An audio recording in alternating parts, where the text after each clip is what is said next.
Hey guys what's up. कैसे हैं आप सब। आप सभी का स्वागत है इंडिया के लार्जेस्ट लर्निंग प्लेटफॉर्म पे जिसका नाम है अनअकैडमी। मैं हूं आपका होस्ट, आपका कोच, आपका friend Dhiren. Let's crack it my dear, let's crack JEE with us my dear. It's about me, myself Dhiren Kshetrapal. More than +6 years of teaching experience. India के वेरियस इंस्टीट्यूट्स में मैंने पढ़ाया है। मैंने अपना पोस्ट ग्रेजुएशन कराची से कर रखा है। IIT जैम रैंक मेरी 694 रही है। आप हमसे कनेक्ट हो सकते हैं हमारी अनअकैडमी लर्निंग ऐप को डाउनलोड करके। फटाफट से इस ऐप को डाउनलोड कर दीजिए और हमसे कनेक्ट हो जाइए। ठीक है माय डियर। आप सोचेंगे क्यों कनेक्ट हो। माय डियर, बहुत सारे बेनिफिट्स हैं कनेक्ट होने के इस ऐप से। बहुत सारे फ़ायदे हैं। क्या बेनिफिट्स हैं आइए डिस्कस करते हैं। सबसे पहला बेनिफिट है डेली लाइव क्लासेस। अनअकैडमी एक ऐसा प्लेटफॉर्म है जो कि आपको हमसे डायरेक्ट कनेक्ट करता है, डायरेक्ट इंगेज करता है। आप अपने डाउट्स पूछ सकते हो on during the live classes. इसके अलावा हम क्वेश्चन आंसर्स में पोलिंग भी कराते हैं। पोलिंग कराने का बच्चे फ़ायदा ये होता है कि हमें ये पता चल जाता है कि कितने बच्चों ने सवाल को सही किया है और कितने बच्चों ने सवाल को गलत किया है, और जिन्होंने सही किया है उन्होंने कितने सेकंड में सवाल को ख़त्म किया है। क्योंकि यार टाइम का बहुत बड़ा रोल होता है एग्ज़ाम में। ठीक है, नेक्स्ट इज यार live test with quiz. Normally हम लोग क्या करते हैं, सिर्फ पढ़ाई करते जाते हैं और हमको ये एहसास नहीं होता कि हमारा जो करने का काम तरीका है वो सही है या रॉन्ग है, हम राइट ट्रैक पे हैं या रॉन्ग ट्रैक पे हैं। इस बात को एनालिसिस करने के लिए, इस बात को समझने के लिए आपको रेगुलर बेसिस पे मॉक टेस्ट और क्विज देना चाहिए। तो अनअकैडमी एक ऐसा प्लेटफॉर्म है जो कि आपको मौका देता है कि आप रेगुलर बेसिस पे मॉक टेस्ट और क्विज अटैम्प्ट करो, सो दैट आप अपनी परफॉर्मेंस को एनालिसिस कर सको। ठीक है, नेक्स्ट इज हमारी स्ट्रक्चर्ड कोर्स प्लान। बच्चे हमारा जितना भी प्लान है वो सारा कंप्लीट स्ट्रक्चर्ड कोर्स है। स्ट्रक्चर्ड कोड मीन्स क्या होता है भाई, जैसे आप क्लास में जाते हो तो आपको नॉर्मल डीपीपी मिलती है, उस डीपीपी को सॉल्व करते हो, फिर डीपीपी पे डाउट्स होते हैं, फिर नेक्स्ट टॉपिक होगा, फिर नेक्स्ट टॉपिक की डीपीपी मिलेगी, फिर उसके डाउट्स होंगे एंड सो ऑन। फिर जब चैप्टर फिनिश होता है तो एक माइनर टेस्ट होता है, उसके बाद फिर मेजर टेस्ट होता है। तो कम्प्लीटली स्ट्रक्चर्ड बना हुआ है, पहले ऐसे करना है, फिर ऐसे करना है, फिर ऐसे करना है। इससे फ़ायदा ये होगा कि आप अपने एग्ज़ाम की बेस्ट प्रिपरेशन कर सकोगे हमारे साथ रहते रहते। ठीक है, एक शेड्यूल में रहोगे, एक टाइम टेबल में रहोगे, एक क्लॉक में रहोगे, जिससे आप स्टडी करना आपके लिए आसान हो जाएगा। ठीक है, next my dear, unlimited access. Unlimited access क्या है माय डियर, इन केस अगर पहला तो अगर आपके हमारे से लाइव क्लास छूट जाती है तो आप हमारी रिकॉर्डेड क्लास भी देख सकते हो। इसके अलावा आपने प्लस कोर्स जब आप हमसे प्लान लोगे तो आप n नंबर ऑफ फैकल्टी से पढ़ सकते हो। इसका क्या मतलब है, आपको केमिस्ट्री 10 फैकल्टी अच्छे लगते हैं, आप उनसे पढ़ो। आपको फिजिक्स 20 अच्छे लगते हैं, आप उनसे पढ़ो। कोई रोक टोक नहीं है, कोई मनाही नहीं है। जिस क्लास में जाके बैठना चाहो उस क्लास में जाके एनरोल करो। बस नॉलेज इज़ इम्पॉर्टेंट, आप नॉलेज गेन करो। ठीक है, वो हमने सीखा था ना 3 इडियट्स में कि नॉलेज सबसे ज़्यादा ज़रूरी है। ये मैटर नहीं करता कि आप किस क्लास में जाके ले रहे हो। ठीक है, राइट नॉलेज लेनी है आपने। तो आप यहाँ पे भी जिस भी क्लास में एंट्री मार सकते हो, मार लो, आपकी मर्जी, जो आपको टीचर अच्छा लगता है आप उससे पढ़ो। ठीक है, that is known as unlimited access. हमसे जुड़ने के लिए हमारी बहुत ही अफोर्डेबल, बहुत ही इकोनॉमिकल फीस है। हम अफोर्डेबल और इकोनॉमिकल क्यों बोल रहे हैं, तो माय डियर देखो, इंडिया के जो बड़े बड़े इंस्टीट्यूट हैं वो करीबन करीबन मेरे हिसाब से साल का 1.25 से 1.5 लाख ले जाते होंगे। वहीं पे हम आपसे ओनली एंड ओनली सिर्फ और सिर्फ 30,000 मांगते हैं। ठीक है, पूरे साल का। इसके अलावा भी माय डियर, अगर आपको लगता है कि आपको नहीं, आपको 10% का डिस्काउंट और चाहिए तो आपको इंस्टेंट 10% का डिस्काउंट मिल जाएगा अगर आप मेरा कोड यूज़ करेंगे, जो कि कोड है धीरेन, दैट इज़ DHIREM। इस कोड को यूज़ करते ही आप इंस्टेंट 10% का डिस्काउंट पाएंगे और आपकी जो फी हो जाएगी वो हो जाएगी 27K। मतलब आप 27K में 3 सब्जेक्ट पढ़ रहे हो, PCM, उसके अलावा भी n नंबर ऑफ फैकल्टीज़ के साथ। इससे बड़ी बात क्या हो सकती है यार। ठीक है, इसके अलावा बच्चे, अगर आप 11th में हो या आपका ड्रॉप आउट करने का प्लान है तो मेरी मानो तो आप 12 मंथ की जगह 24 मंथ वाला प्लान लो। ऐसा इसलिए बोल रहा हूँ कि आप देख सकते हो एक्स्ट्रा आप कितना पे कर रहे हो, नियरली सिर्फ और सिर्फ 5000। ठीक है, सिर्फ 5000 के अमाउंट में आप 12 मंथ की जगह आप हमसे 24 मंथ का प्लान ले रहे हो। ठीक है माय डियर, तो एक्स्ट्रा पे कितना करना पड़ रहा है 5000, और कनेक्टिविटी कितने मंथ की मिल रही है, 12 मंथ की जगह 24 मंथ की मिल रही है, मतलब एक्स्ट्रा 12 मंथ इन एक्स्ट्रा 5000। सोचो कितना कितना सस्ता है, कितना एफोर्डेबल है ये। इसलिए आपसे रिक्वेस्ट है कि आप इस प्लान को लें। आप सोच रहे होंगे सर इन सब प्लान को क्यों नहीं फोर्स कर रहे हैं, तो देखो यार, टू बी वेरी ऑनेस्ट, पढ़ाई 1 महीने और 3 महीने और 6 महीने में नहीं होती है। आप जब कनेक्ट होते हो तो पूरी कंप्लीट सेशन के लिए कनेक्ट होते हो, आपको ड्रॉबैक्स, आपको डाउट्स, सब कुछ पता चलेगा कि आप क्या कर रहे हो, आपको अपनी मिस्टेक का पता चलेगा। 1 महीने में ये सब कभी भी एनालिसिस नहीं किया जा सकता। ठीक है, पूरे साल भर के कनेक्ट होइए, इवन मैं तो चाहूँगा आप 2 साल के कनेक्ट होइए, आप हमसे जितना ज़्यादा कनेक्ट होंगे उतना ज़्यादा आपको सीखने को मिलेगा। ठीक है, ठीक है। इसके अलावा बच्चे, अगर आपको लगता है कि इस अमाउंट को आप एक्स्ट्रा एक नहीं पे करोगे, एक साथ पे नहीं करोगे, तो हमारे यहाँ नो कॉस्ट ईएमआई भी अवेलेबल है on the basis of 6 month, 12 month and 24 month. आप इससे भी अवेल कर सकते हो। अगर आप इसको लेते हो तो आपकी जो पर मंथ की फीस है वो है 1350। अब आप सोचो यार, 1350 में 3-3 सब्जेक्ट पढ़ रहे हो। कौन सा ऐसा इंस्टीट्यूट है इंडिया का, मुझे बता दो कि 1350 में 3 सब्जेक्ट पढ़ा रहा हो। ठीक है, मतलब 500 रुपए से भी पर से भी कम एक सब्जेक्ट आ रहा है यार, 500 रुपए से भी कम। ठीक है, तो आप सोचो, आप इससे अफोर्डेबल कुछ नहीं हो सकता। ठीक है, फटाफट से ज्वाइन कर लो और हमसे कनेक्ट हो जाओ। हमारे जितने बेनिफिट्स हैं उसका फ़ायदा उठाओ आप। ठीक, welcome guys, welcome to the series of most expected topic. Most expected topic की सीरीज में आपका स्वागत है। आप सभी को पता है कि मैंने एक सीरीज चला रखी है जिसमें मैं मोस्ट इंपॉर्टेंट टॉपिक कवर कराता हूँ। मोस्ट इंपॉर्टेंट टॉपिक में हर एक चैप्टर से कुछ टॉपिक उठाता हूँ, उसको कवर कराता हूँ। ठीक है, उस सीरीज में अपन लोग आइसोमेरिज्म पढ़ रहे हैं और ये आज आइसोमेरिज्म का पार्ट 9 होगा।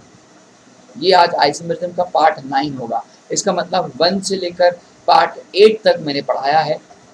अब आप सोचिए माय डियर कि अगर आपको रिक्वेस्ट है पार्ट 9 पढ़ना है तो एटलीस्ट लास्ट के 2 पार्ट तो कम से कम देखो, तब इस पार्ट को देखना, तभी आप इस बात को समझ पाओगे। क्योंकि केमिस्ट्री है, केमिस्ट्री में आपस में इंटरलिंकिंग होती रहती है और इंटरलिंकिंग होने की वजह से आपको ये पार्ट तभी समझ में आएगा। ठीक है, तो हम्बल वाली रिक्वेस्ट है, पार्ट 9 पढ़ने से पहले एटलीस्ट 7-8 को तो ख़त्म करो ही करो। ठीक है, तो फटाफट से हमसे कनेक्ट हो जाइए। ठीक है, अपनी नोटबुक पेन को लेके बैठिए और शुरू करते हैं अपनी क्लास को माय डियर। आज का टॉपिक है ऑप्टिकल आइसोमेरिज्म, और ऑप्टिकल आइसोमेरिज्म में मैंने बहुत कुछ पढ़ा चुका हूँ। मैंने आपको बता रहा हूँ मैं आपको क्या क्या पढ़ा चुका हूँ। मैं आपको पढ़ा चुका हूँ कि आरएनएस क्या होता है। ठीक है, आरएनएस कैसे देखते हैं, पीओएस कैसे देखते हैं, सीओएस कैसे देखते हैं, प्लेनर सिमेट्री कैसे देखते हैं, ऑप्टिकली एक्टिव है कि नहीं, कायल सेंटर है कि नहीं, ये सारी बातें हमने प्रीवियस वीडियो में बात की हैं। ठीक है, आज उसी वीडियो को कंटिन्यू करते हैं, नेक्स्ट टॉपिक पे आएंगे, नेक्स्ट कहानी को सुनेंगे। आज का जो हमारा टॉपिक होगा, सबसे पहला टॉपिक है वो है DLN कॉन्फ़िगरेशन। ठीक है, कौन सा कॉन्फ़िगरेशन, DLL। ठीक है, इसको अपन लोग रिलेटिव कॉन्फ़िगरेशन के नाम से भी जानते हैं।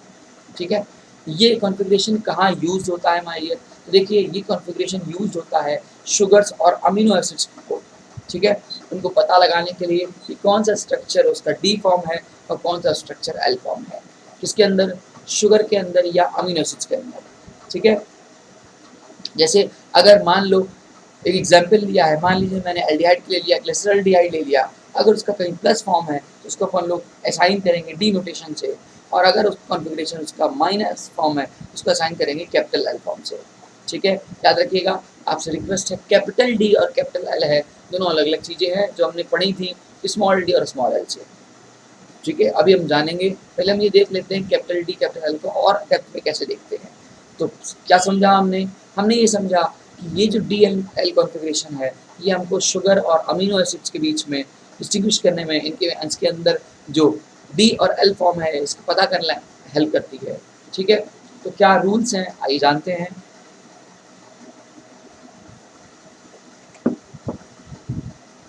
देखिए माय डियर, मान लीजिए ये मेरा कायल सेंटर है, कायल सेंटर के टॉप पोजीशन हमारा फंक्शनल ग्रुप होना चाहिए,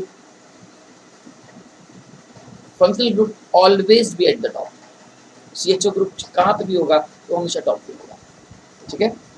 और बॉटम पे लेट सपोज करो मेरा CH2OH है, ठीक है। टॉप पे क्या बोला मैंने, फंक्शनल ग्रुप, एल्डिहाइड हो गया, कीटोन हो गया, कोई अमीनो एसिड्स हो गए, फंक्शनल ग्रुप हो गए। इंपॉर्टेंट है टॉप पे क्या होना चाहिए, CHO ग्रुप होना चाहिए। बॉटम पे क्या होना चाहिए बेटा, CH2OH होना चाहिए। CH2OH के अगर OH हमारे राइट साइड है, किस साइड है बेटा, राइट साइड है, OH on the right side लिखा हुआ है, तो उसको हम लोग बोलते हैं D। क्या बुलाते हैं, D। D dash plus dash glyceraldehyde, example लिया है इसने। उसी तरह बेटा अगर आपके पास CHO आपके टॉप पोजीशन पे है, CH2OH आपके बॉटम पोजीशन पे है, और इस बॉटम पोजीशन की लेफ्ट से आपका OH आ रहा है, तो उसको अपन लोग बोलेंगे L। दो बात याद रखनी है, फंक्शनल ग्रुप को आपको रखना है टॉप पे, CH2OH को रखना है आपको बॉटम पे। इसको टॉप पे रखा, इसको बॉटम पे रखा। बॉटम के CH2OH की जो राइट हैंड साइड वाला है, राइट हैंड साइड देख सकते हो, ये आपका हाथ का राइट हैंड होगा, ये आपका लेफ्ट हैंड होगा ना, ये आपका अगर फेस है, इधर आपका राइट हैंड होगा, इधर आपका राइट हैंड। तो राइट हैंड साइड वाला अगर OH आपके सामने है उसको आप D बोलोगे, अगर वो लेफ्ट में है तो उसको आप इसको L बोलोगे, ठीक है। इसी को बोलते हैं D&L कॉन्फ़िगरेशन, ठीक। आगे बढ़ाते हैं कहानी को। यही चीज एकदम सेम अमीनो एसिड्स में भी होती है, D&L अमीनो एसिड्स में होती है। जैसे मान लीजिए ये अमीनो एसिड्स है, तो इस बार हमको क्या देखना है, हमको देखना है CHO है यहाँ पे भी, और यहाँ पे भी देखो टॉप पे कौन बैठा है, CHO बैठा है, यहाँ पे भी कौन बैठा है, CHO बैठा है। आप इस बार बस बॉटम में जो भी हो, जैसे यहाँ पे बॉटम में CH3 है, तो बॉटम के लेफ्ट हैंड साइड पे क्या है, NH2 ग्रुप है। बॉटम के लेफ्ट हैंड साइड पे क्या है, NH2 ग्रुप है, इसका नाम दिया है NNL। सेम एज COH, यहाँ पे बॉटम पे क्या है, CH2OH है, और यहाँ पे क्या है, NH2 है। वैसे इसको हम लोग टॉप के रिस्पेक्ट में ही देखते हैं, हमेशा टॉप के रिस्पेक्ट में देखते हैं। टॉप के लेफ्ट में अगर होगा तो L, और टॉप के राइट में होगा तो D। जबकि वहाँ पे हम लोग क्या करते थे, यहाँ पे हम लोग बॉटम के रिस्पेक्ट में देखते थे, राइट एंड लेफ्ट, ठीक है। मेरी बात समझ पा रहे हैं आप। उसी तरह बेटा यहाँ पे देख सकते हो, ये टॉप इसके सामने लेफ्ट में है, उसको आई। बाकी तो जो भी नेम होगा आप उसका IUPAC के अकॉर्डिंग आप नेमिंग करोगे, उसमें कोई चेंजेस नहीं है। कुछ कॉमन नेम, कुछ IUPAC नेम, सबका ख्याल रखोगे। ओके, तो हमने दो बातें सीखी। अगर हमारे फंक्शनल ग्रुप्स एल्डिहाइड कीटोन जैसे ग्रुप हो, ग्लूकोज हो, शुगर हो, माल्टोज हो, इन सब की कहानी हो, तो अपन लोग CH2OH के रिस्पेक्ट में D&L देखते हैं। लेकिन अगर अमीनो एसिड्स है तो अमीनो एसिड्स में NH2 ग्रुप के देखते हैं कि अमीनो एसिड्स टॉप के रिस्पेक्ट में कहाँ पे है, ठीक है। आइए कुछ और एग्जाम्पल्स लेते हैं। जो देख सकते हैं ये मैंने कुछ एग्जाम्पल उठाए हैं शुगर्स को लेके, ठीक है। तो आपको क्या देखना है, CHO must be the top priority, देख सकते हैं, whose highest number is the chiral center, ठीक है। Okay, CHO is the top priority. Bottom priority पे कौन है, CH2OH है। CH2OH के OH अगर राइट हैंड साइड में है तो उसको क्या नाम दे रहे हो, D। यहाँ पे भी देख सकते हो CHO टॉप पे है, CH2OH बेटा बॉटम पे है, इसके राइट हैंड साइड पे क्या है, OH है, इसको भी हमने क्या नाम दिया, D। बाकी ये अलग है, ये D ग्लूकोज है, ये D थ्रेनोज है, ठीक है। ओके, ये आपका CHO, ये आपका उसका बॉटम के आपके लेफ्ट में है इस बार OH, तो उसका क्या हो जाएगा, L, ठीक। ओके, ये आप एल्डिहाइड्स के अंदर देख रहे थे, अब आप ये कीटोन्स के अंदर देखो, ये अलग कीटोन के अंदर है। फ्रक्टोज होता है ना, फ्रूट्स में मिलता है, मीठा होता है, शुगर इन टेस्ट, ठीक है। जितना भी फ्रूट्स होते हैं आपको फ्रक्टोज मिलते हैं वहाँ पे। अब देखो क्या किया हमने, इसका फ्रक्टोज का स्ट्रक्चर ऐसे होता है, तो कीटोन यहाँ पे टॉप पे है, ठीक है, टॉप पे है, तो कीटोन तो बीच में होगा, IUPAC नंबर की बात करें तो, ठीक है। बॉटम पे कौन है, CH2OH, इसका 5th नंबर उठाया, यहाँ पे OH आ, तो OH कहाँ दिख रहा है आपको, राइट में दिख रहा है, इसलिए क्या नाम दिया आपने, D, ठीक है। ये आपका मेनोज होता है, ये आपका CHO टॉप पे, ओके, CHOH CH2OH नीचे बॉटम पे, इसके राइट पे OH है, तो इसको अपन लोग D बुलाते हैं, ठीक है। क्लियर कट है। मेरी बात आपको समझ में आ रही है कि कैसे अपन लोग डी और एल को जज करते हैं? ठीक है, अब एग्जाम में कैसे सवाल आएगा मैं आपको बता देता हूँ एक दो सवाल करा के। देखिए मान लीजिए वो जरूरी नहीं है वो टेढ़ा मेढ़ा दे दे, तो आपको मैं एक बात बता दूं, इसको बताने से पहले एक रूल बता दूं। रूल ये कहता है, होता है गोल्डन रूल।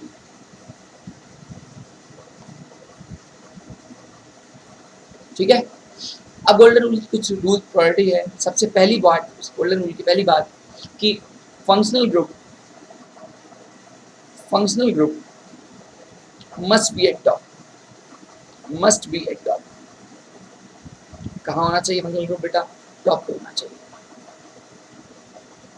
ठीक है, सेकंड बात चेंजेस विथ 90 डिग्री और 270 डिग्री और ऑड रोटेशन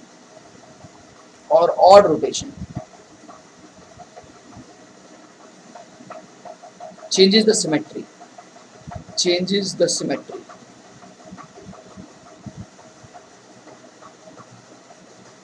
क्या बोला मैंने कि 90 डिग्री या 270 डिग्री या यू कहो जितने भी और रोटेशन चेंजेस करोगे तो आपकी सिमेट्री को चेंज कर देगा।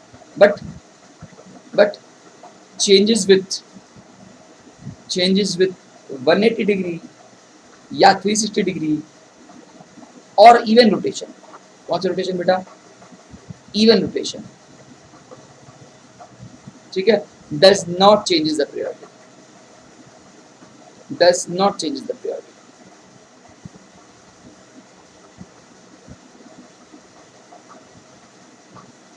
ये सिमेट्री को डिस्टर्ब नहीं करती है। बस आपको याद रखना है कि ऑड चेंज सिमेट्री को डिस्टर्ब कर देता है और इवन चेंज सिमेट्री को डिस्टर्ब नहीं करता है। ठीक है, ओके। और change within the plane consider नहीं होता है, याद रखना। Change within the plane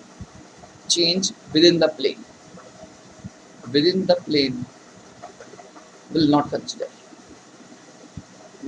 consider।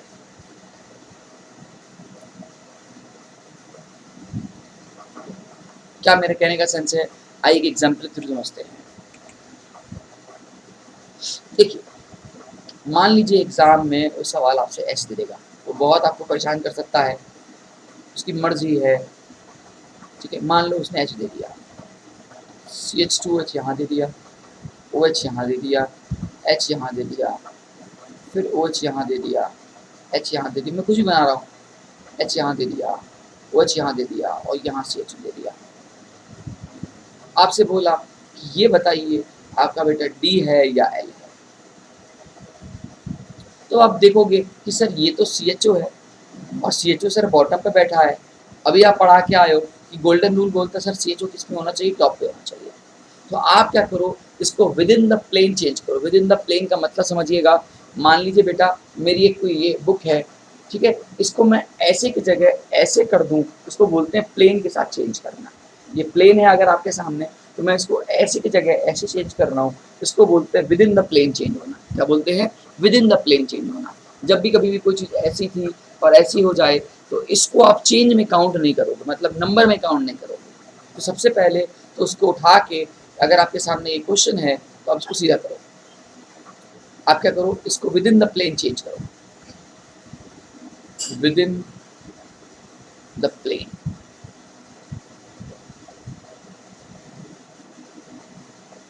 एक दो तीन, जैसे ही चेंज करोगे तो CHO कहाँ चला आएगा? टॉप पे। CH2OH कहाँ चला आएगा? आएगा, नो डाउट, क्लियर कट। अब देखो, जब मैं इसको मान लेते हैं ऐसे घुमाते हैं, मैं ऐसे घुमा रहा हूँ, ठीक है, कोई फर्क नहीं है। तो आपका ये वाला OH यहाँ आ जाएगा, ये H यहाँ आ जाएगा, ठीक है, ये OH यहाँ आ जाएगा, ये H यहाँ आ जाएगा, ठीक है, ओके। और क्या हो जाएगा? ये इधर आ गया, सॉरी, तो ये आपका H इधर आएगा और ये OH इधर आएगा, ठीक है। इस तरह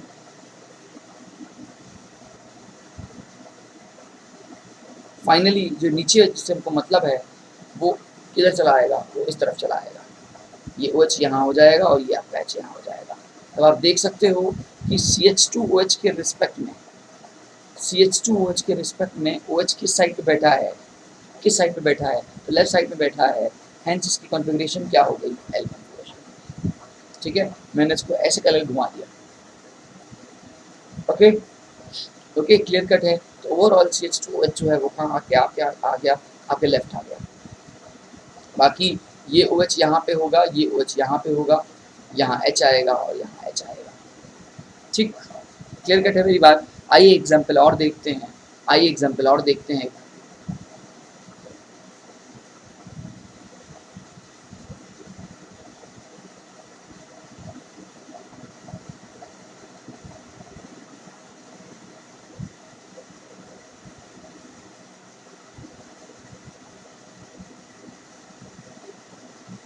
ठीक है, अब आपसे ये क्वेश्चन दिया है और आपसे बोल रहा है कि बताइए ये क्वेश्चन में डी है या एल है। कॉन्फ़िगरेशन खेलना है। सबसे पहले क्या करिए, आप within the plane change करिए। क्या चेंज करिए, विद इन द प्लेन।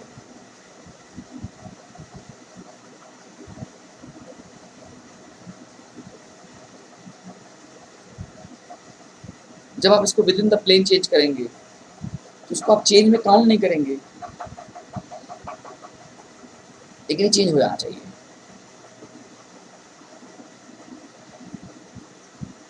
ठीक है, आप इसको कैसे घुमा सकते हैं, आप मैं मान लीजिए इसको मैं ऐसे घुमा रहा हूँ। ठीक है, तो जब मैं इसको ऐसे घुमाऊंगा तो ये ऊपर जाएगा, ये नीचे आएगा। ओके, और CH2OH कहाँ आ जाएगा।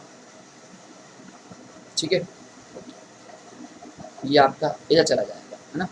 तो ये OH यहाँ आ जाएगा, ये वाला OH भी यहाँ आएगा, ये H यहाँ आएगा, ये CH2OH यहाँ आएगा। ओके ओके, यहाँ H आ जाएगा और यहाँ H आ जाएगा। लेकिन हमको तो क्या सीखा है, हमको क्या सीखना है, CH2OH की साइड होना चाहिए, बॉटम पे होना चाहिए। ये किस साइड है, इस साइड है। तो आप क्या करोगे, अब यहाँ से एक चेंज काउंट करोगे, एक चेंज कंसिडर करोगे जिसमें आप CH2OH को यहाँ करोगे और OH को यहाँ करोगे। मतलब कुछ ऐसे, ये आपने OH को यहाँ, CH2OH को यहाँ किया और OH को यहाँ किया। ठीक है, बाकी ये आपका H है, ये आपका H है, इसमें कोई चेंजेस नहीं है। यहाँ पे OH है, यहाँ पे OH है और यहाँ पे H है। ठीक है, ये CH है। लेकिन हमने क्या कहा था कि ऑड चेंज सिमेट्री को डिस्टर्ब कर देती है और इवन चेंज सिमेट्री को डिस्टर्ब नहीं करती है। तो अभी आपने एक चेंज किया है, अब आपको दूसरा चेंज करना पड़ेगा। दूसरा चेंज क्या करना पड़ेगा, इस OH को उठा के आप बेटा यहाँ करोगे और इस H को उठा के बेटा आप कहाँ करोगे, यहाँ करोगे। तो आप देख पा रहे हो कितना सिंपल हो जा रहा है, कितना ही सिंपल है ये। ठीक है, ये आपका CHO, यहाँ पे इस बार आपका OH आ गया, ये आपका H है, यहाँ बेटा आपका CH2OH है। ठीक है, बाकी ये H एक तरफ है और OH एक तरफ है। ये मैंने एक रफली डायग्राम बनाया किसी का भी। ओवरऑल ये जो स्ट्रक्चर आया, फाइनली आपको देखो CH2OH OH के किस साइड दिख रहा है, या किस साइड दिख रहा है, लेफ्ट साइड दिख रहा है, तो ये L है। लेकिन आपके सवाल ने ये नहीं पूछा, सवाल ने ये पूछा था ओवरऑल फाइनली इसका आंसर ये बोलो चाहे ये बोलो, बात एक ही है। तो ओवरऑल इसका आंसर क्या आ गया, L आ गया। तो हमने क्या किया, पहले हमने within the plane change किया। Within the plane change करने के बाद आपने इसको क्या किया, एक चेंज किया, उसके बाद आपने दूसरा चेंज किया। आप हमेशा दो चेंज कम से कम करोगे बेटा। दो चेंज आप इसलिए कर रहे हो कि इवन चेंज सिमेट्री को डिस्टर्ब नहीं करता है। क्या बोला, आप इवन चेंज इसलिए कर रहे हो कि इवन चेंज सिमेट्री को डिस्टर्ब नहीं करता है। ठीक है, हमेशा जब भी ये चेंज करना, अच्छा प्लीज इसको चेंज में कंसिडर नहीं करना, can not consider in the change, consider in the change. याद रखना, within the plane change को हम चेंज का कंसीडर नहीं मानते। कंसीडर एक यही है, एक ये और एक ये दो। ठीक है, मेरी बात आप समझ पा रहे हो, आई होप आपको बात समझ में आ रही होगी। जरा इस क्वेश्चन को एक बार ट्राई कर लेना, एक बार होमवर्क में, और मुझे कमेंट बॉक्स में रिप्लाई देना।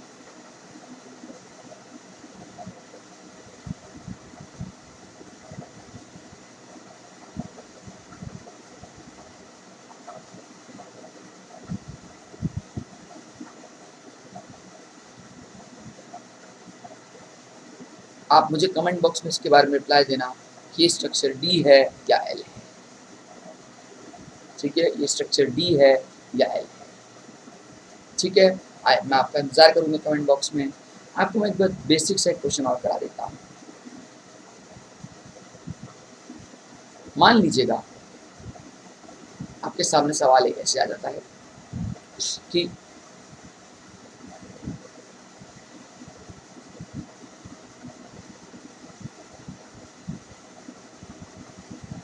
एक स्ट्रक्चर ये दे दिया,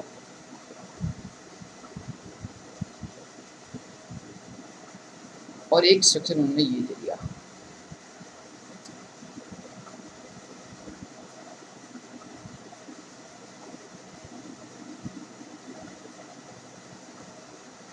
आपसे पूछेगा कि इन दोनों में रिलेशन कैसा है। ऑल्दो अभी हम पढ़ेंगे थोड़ा देर बाद रिलेशन, लेकिन अभी आपसे मैं पूछ रहा हूँ इनके बीच में क्या ये दोनों स्ट्रक्चर एक जैसे हैं या नहीं। बस आपसे पूछ रहा हूँ, आपको बताना है क्या ये दोनों स्ट्रक्चर एक जैसे हैं या नहीं।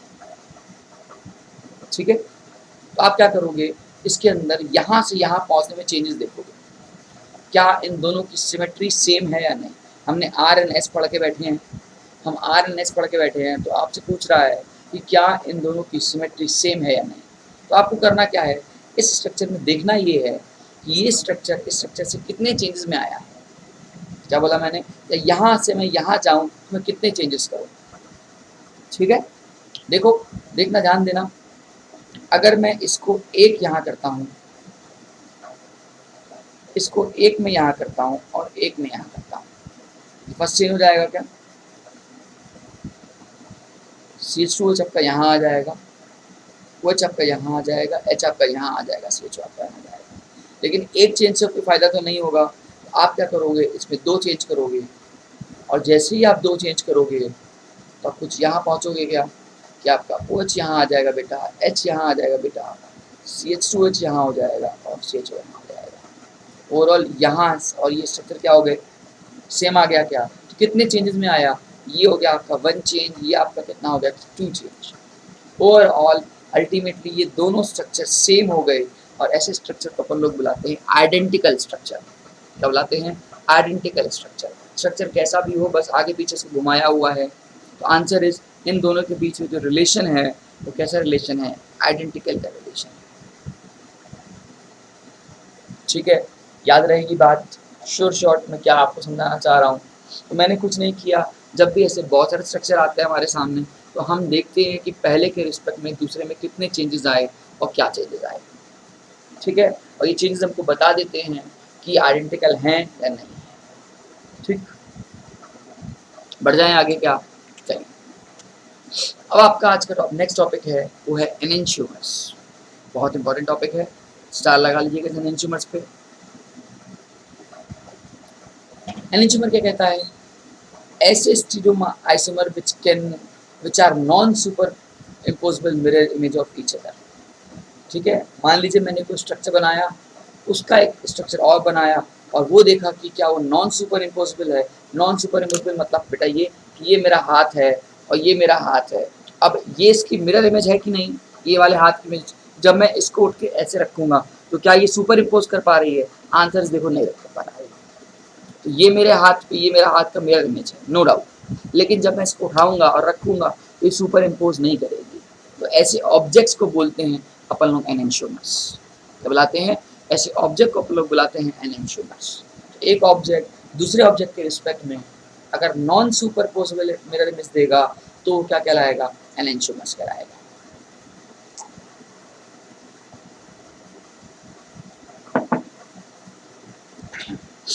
ठीक है, आप देख सकते हैं ये स्ट्रक्चर है। अब ये लिया आपने मेंबर और इसकी मिरर इमेज ये बनाई, देख सकते हैं ये पेयर आपस में क्या है, एनेंशियोमर की पेयर है। इसका एक तरीका और भी है, आप क्या करो, इसका RNS निकाल लो। ठीक है, RNS निकालने के लिए आपने प्रायोरिटी ऑर्डर मुझसे सीखी है, आइए इसको प्रायोरिटी ऑर्डर में सेट करते हैं।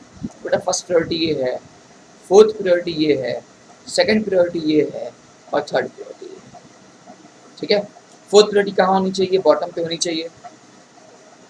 ठीक है, वर्टिकल लाइन पे। तो यहाँ पे आ गया 4, यहाँ पे आ गया 2। ठीक, मूव कराइए 1 से 2, 2 से 3, फोल्ड 4 फोल्ड करिए 1 से 2, 2 से 3। कैसे जा रहे हैं बेटा आप?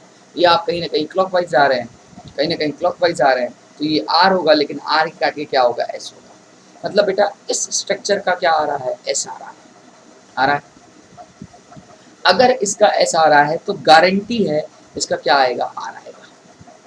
भाई ये एक ही चेंज करने पे यहाँ पहुंचा होगा ना। अगर आप सोचो ये और ये स्ट्रक्चर मेरे सामने है, ये दो स्ट्रक्चर मेरे सामने है, ठीक है, ये दो स्ट्रक्चर मेरे सामने हैं, बाकी चीज़ों को मैं रब कर दे रहा हूँ, सब रब कर दे रहा हूँ, सब हटा दिया मैंने, ठीक है। मेरे सामने दो स्ट्रक्चर है, आपसे बोल रहा है कि बता इन दोनों में कैसा रिलेशन है, ठीक है। मैं बोलूँगा यार यहाँ से यहाँ पहुँचने में इसने कितने चेंज किए होंगे? 1 चेंज किया होगा ना भाई? भाई बस इतना ही शिफ्ट क्यों हुआ, ये सी एल यहाँ आ गया, एच यहाँ आ गया, बाकी कुछ चेंज नहीं। तो मैंने क्या कहा था कि ऑड रोटेशन हमेशा सिमेट्री को चेंज कर देती है। तो आप 2 बार नहीं आंसर निकालोगे, आप एक बार निकाल चुके हो एस, तो गारंटी मान लो बगल वाला क्या होगा?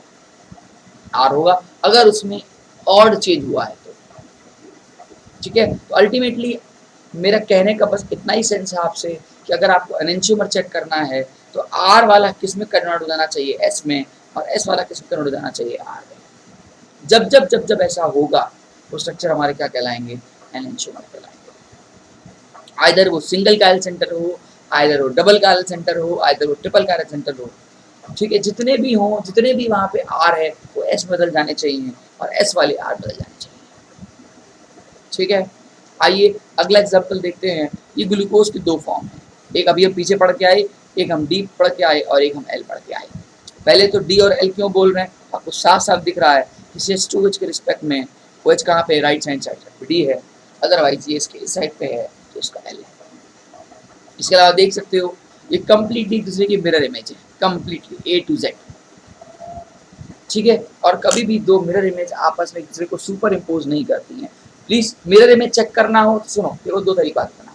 अगर ये इसकी मिरर इमेज चेक करना है तो इसको ऐसे रखो, मेरा हाथ देखो, ये उठा के ऐसे रखा मैंने, ये ऐसे था, इसको ऐसे रखा, तो देखो पूरी तरह सुपर इम्पोज कर रही है। This is the way to check the mirror image. लेकिन if you want to check the enantiomer, इसको उठा के ऊपर रखो, ये देखो, ये ऐसे रखो। मेरी बात को पकड़ो, मेरी बात को बहुत ध्यान से देखो। मुझे मिरर इमेज चेक करनी होगी तो मैं इसको पलटूंगा ऐसे, इसको मैं पलट रहा हूँ, ठीक है, मैं ऐसे पलट रहा हूँ। तो ये मिरर इमेज चेक करने का तरीका होता है। एनेंशियोमर चेक करने का है, एनेंशियोमर चेक करने का है कि ये उठाया, इस पे रखा, सुपर इम्पोज कर रहा है, आंसर सर नहीं कर रहा है। लेकिन इन सबसे बचो, इन सबसे बचो क्यों? आपके पास एक बहुत बड़ा हथियार है, उस हथियार का नाम है RNS। आप सारे स्ट्रक्चर में, सारे क्वेश्चन में RNS निकालो, मेरी मानो कभी भी आपका क्वेश्चन रॉन्ग नहीं होगा, ये गारंटी है, अगर आपको RNS परफेक्टली आता है तो, ठीक है। आइए कुछ क्वेश्चन देखते हैं। जैसे यहाँ पे क्वेश्चन किया हुआ है, ये OH है, ये H है, ये CH2H है, ये इसका स्ट्रक्चर R स्ट्रक्चर दिखा रहा है। पहले तो मान लें क्या ये R है या नहीं, आइए चेक कर लेते हैं, देख लेते भाई। फर्स्ट प्रायोरिटी इसको है, नो डाउट। सेकंड प्रायोरिटी इसको है, नो डाउट। थर्ड प्रायोरिटी इसको है, नो डाउट। और फोर्थ प्रायोरिटी इसको। फोर्थ प्रायोरिटी कहाँ होनी चाहिए? बॉटम पे होनी चाहिए। तो मैंने 3 को काट के क्या किया? 4, और 4 को काट के क्या किया? 3 किया, ठीक है। अब मूव करो 1 से 2, 2 से 3, 1 से 2, 2 से 3, कैसे मूव कर रहा हूँ? Anti clockwise. मतलब क्या होना चाहिए? ऐसे, लेकिन एस काट के क्या आएगा? आर। तो हाँ भाई, इसने सही किया है, इसका मतलब ये स्ट्रक्चर आर है। अब अगर ये स्ट्रक्चर आर है तो ये स्ट्रक्चर के बारे में तुम्हारा क्या ख्याल है? आप ही देखो कि यहाँ से यहाँ जाने में आपने कितने चेंजेस किए हैं, ठीक है। तो देखो सिर्फ OH और H पलटा है, और कुछ पलटा है क्या? CHO अपनी जगह है, CH2 अपनी जगह है। तो गारंटी बेटा, अगर ये स्ट्रक्चर आपका आर आ रहा है तो ये स्ट्रक्चर क्या आएगा? ऐसा आएगा। कोई डाउट है इसमें? नहीं। ये इसकी क्या है? मिरर इमेज है। मिरर इमेज है तो क्या हो गए? एनेंशियोमर हो गए, ठीक है। तो आर वाला क्या बन जाए? एस, ठीक है। ये एक दूसरे को सुपर इम्पोज कभी भी नहीं कर पाएंगे, नॉन सुपर इम्पोजिबल मिरर बनाएंगे, इसलिए हमारे क्या है? एनेंशियोमर है, ठीक। सेम एग्जांपल, एकदम सेम एग्जांपल नीचे चेक करो कि कितने चेंजेस करने पर आप कहाँ पहुंचे। कितने चेंज करने पर आप कहाँ पहुंचे हो। तो देखिए मान लेते हैं इसकी बात को कि ऐसे। अब आप यहाँ से यहाँ जाना चाहते हो और कितने चेंज किए हैं। देखो पहला चेंज हुआ विद इन द प्लेन। क्या बोल रहा हूँ, पहला चेंज हुआ within the plane. Within the plane change होने का मतलब ET आपका ऊपर चला गया है, CH3 आपका नीचे आ गया। मैं इसको मिथाइल लिख रहा हूँ, ओके। और इसको कैसे घुमाया है, इसने इसको ऐसे घुमाया है, एरो दे रखा है इसने, इसको ऐसे घुमा रहा है। मान लेते हैं एनेंटियोमर डेसिमर, बात की बात है, ठीक है, वो तो बाद में देखेंगे। पहले आपने इसको ऐसे घुमाया, ठीक है। जब इसको आपने मान लीजिए कैसे घुमाया, तो ऊपर की जगह एक तरफ OH आ जाएगा और एक तरफ आपका H आ जाएगा। अब फिर आप यहाँ से यहाँ जाना चाहते हो, यहाँ से यहाँ जाना चाहते हो, तो आपने क्या करना है, इस मिथाइल को उठा के क्या करना है, OH बनाना है। ये तो देखो विद इन द प्लेन था, क्या था, विद इन द प्लेन। लेकिन आप एक चेंज कर रहे हो, तो मिथाइल कहाँ पे आ जा रहा है, यहाँ पे, OH कहाँ पे आ जा रहा है, यहाँ पे, H कहाँ पे आ जा रहा है, यहाँ पे, और वही से मैच कर जा रहा है। तो ओवरऑल बेटा यहाँ से यहाँ पहुँचने में आपने कितना चेंज किया, दैट इज सिंगल चेंज किया। तो बेटा अगर ये S है तो बट ऑब्वियस से ये क्या हो जाएगा, R हो जाएगा, ठीक है। अब आपका दिमाग बोलेगा सर यार इतना लंबा मेथड बताते हो, ठीक है, मैं सीधे सीधे क्यों ना इसका S इसका R निकाल लूँ, क्यों टाइम वेस्ट करूँ। बच्चा मेरा, अभी आपको ऐसा लग रहा है कि टाइम वेस्टेज है, जहाँ पे आपकी इमेजिनेशन स्ट्रॉन्ग हो गई ना, तो अपने आप आपको बनाने की जरूरत ही नहीं पड़ेगी। आप बिना बनाए आपका माइंड इतना शार्प हो जाएगा, आपके इमेजिनेशन स्ट्रॉन्ग हो जाएंगे कि आप देख लोगे कि हाँ सर यहाँ से यहाँ जाने में एक ही चेंज हुआ है, आपका टाइम बचेगा। It's all about the practice. मैं कोशिश करता हूँ, कभी मेरे सामने दो स्ट्रक्चर आते हैं तो मैं मैनिपुलेट करके चेक करता हूँ, मैं सबका RNS नहीं निकालता, ठीक है। ये तो बेटा अभी सिंगल का सेंटर में हो, तुम्हें लग रहा है नहीं RS निकालने में फायदा है, अगर डबल आएगा ट्रिपल आएगा तो बैठ के तुम 3-3 6-6 बार RS निकालोगे तो पेपर में एग्जाम दे चुके, ठीक है। एग्जाम निकालने के लिए आपका माइंड में जो लेवल होना चाहिए वो सबसे अलग होना चाहिए, कुछ हटके करोगे तभी कुछ रिजल्ट आएगा, ठीक है। आओ कुछ और एग्जाम्पल्स देख लेते हैं, ठीक है। अब यहाँ पे उसने क्वेश्चन दिया है, बोला है कि नोट कर करके लिखिए कि if the configuration is same then they are identical. Configuration same होने का मतलब बेटा S वाला अगर S में रह जाए और R वाला अगर R में रह जाए, इसको बोलते हैं आइडेंटिकल।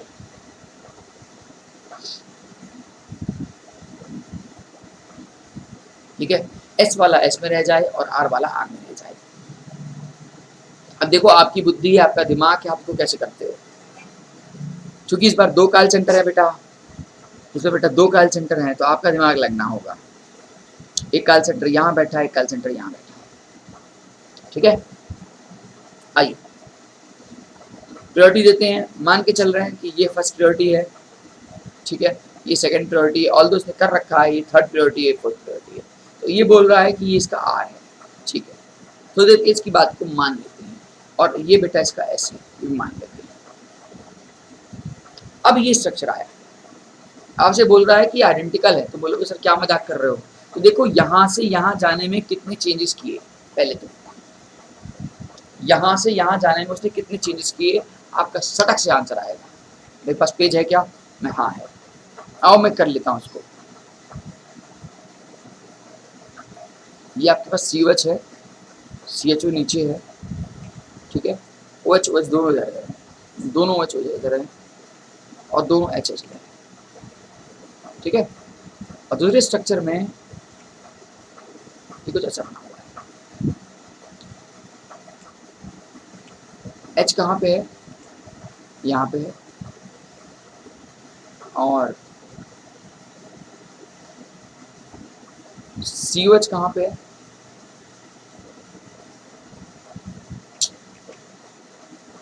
ये एक्सप्लेनेशन, ये OH है, ये OH है, ये H है, ये H है और ये CHO है। यहाँ पे आ गए, यहाँ पे ये H है इस क्वेश्चन में, टॉप पे, नीचे COH है, यहाँ H है, यहाँ OH है, यहाँ CHO है और यहाँ OH है। अब आपसे बोल रहा है कि इन दोनों का नेचर बताओ। थोड़ी देर के लिए मैं पीछे वाले का आंसर मान ले रहा हूँ, मैं मान ले रहा हूँ कि हाँ सर यार ये आर है और ये एस है, यही है ना, ठीक है। अब मुझे यहाँ से यहाँ पहुँचना है गाइस, बुद्धि लगाओ कितने स्टेप में आप पहुँच रहे हो। देखो पहले तो ये इसके बारे में बात करते हैं, यहाँ से यहाँ पहुँचे या यूँ कहूँ यहाँ से यहाँ पहुँचे, बात देखिए क्योंकि ये अपनी जगह सही बैठा है। तो आओ इसको चेंज करते हैं। पहले within the plane change करो और उसको चेंज काउंट मत करना, मतलब सी ओ एच कहाँ लेके जाओ ऊपर, सी एच ओ कहाँ लेके जाओ नीचे, सॉरी सी एच ओ बोल रहा हूँ, एच है गाइस,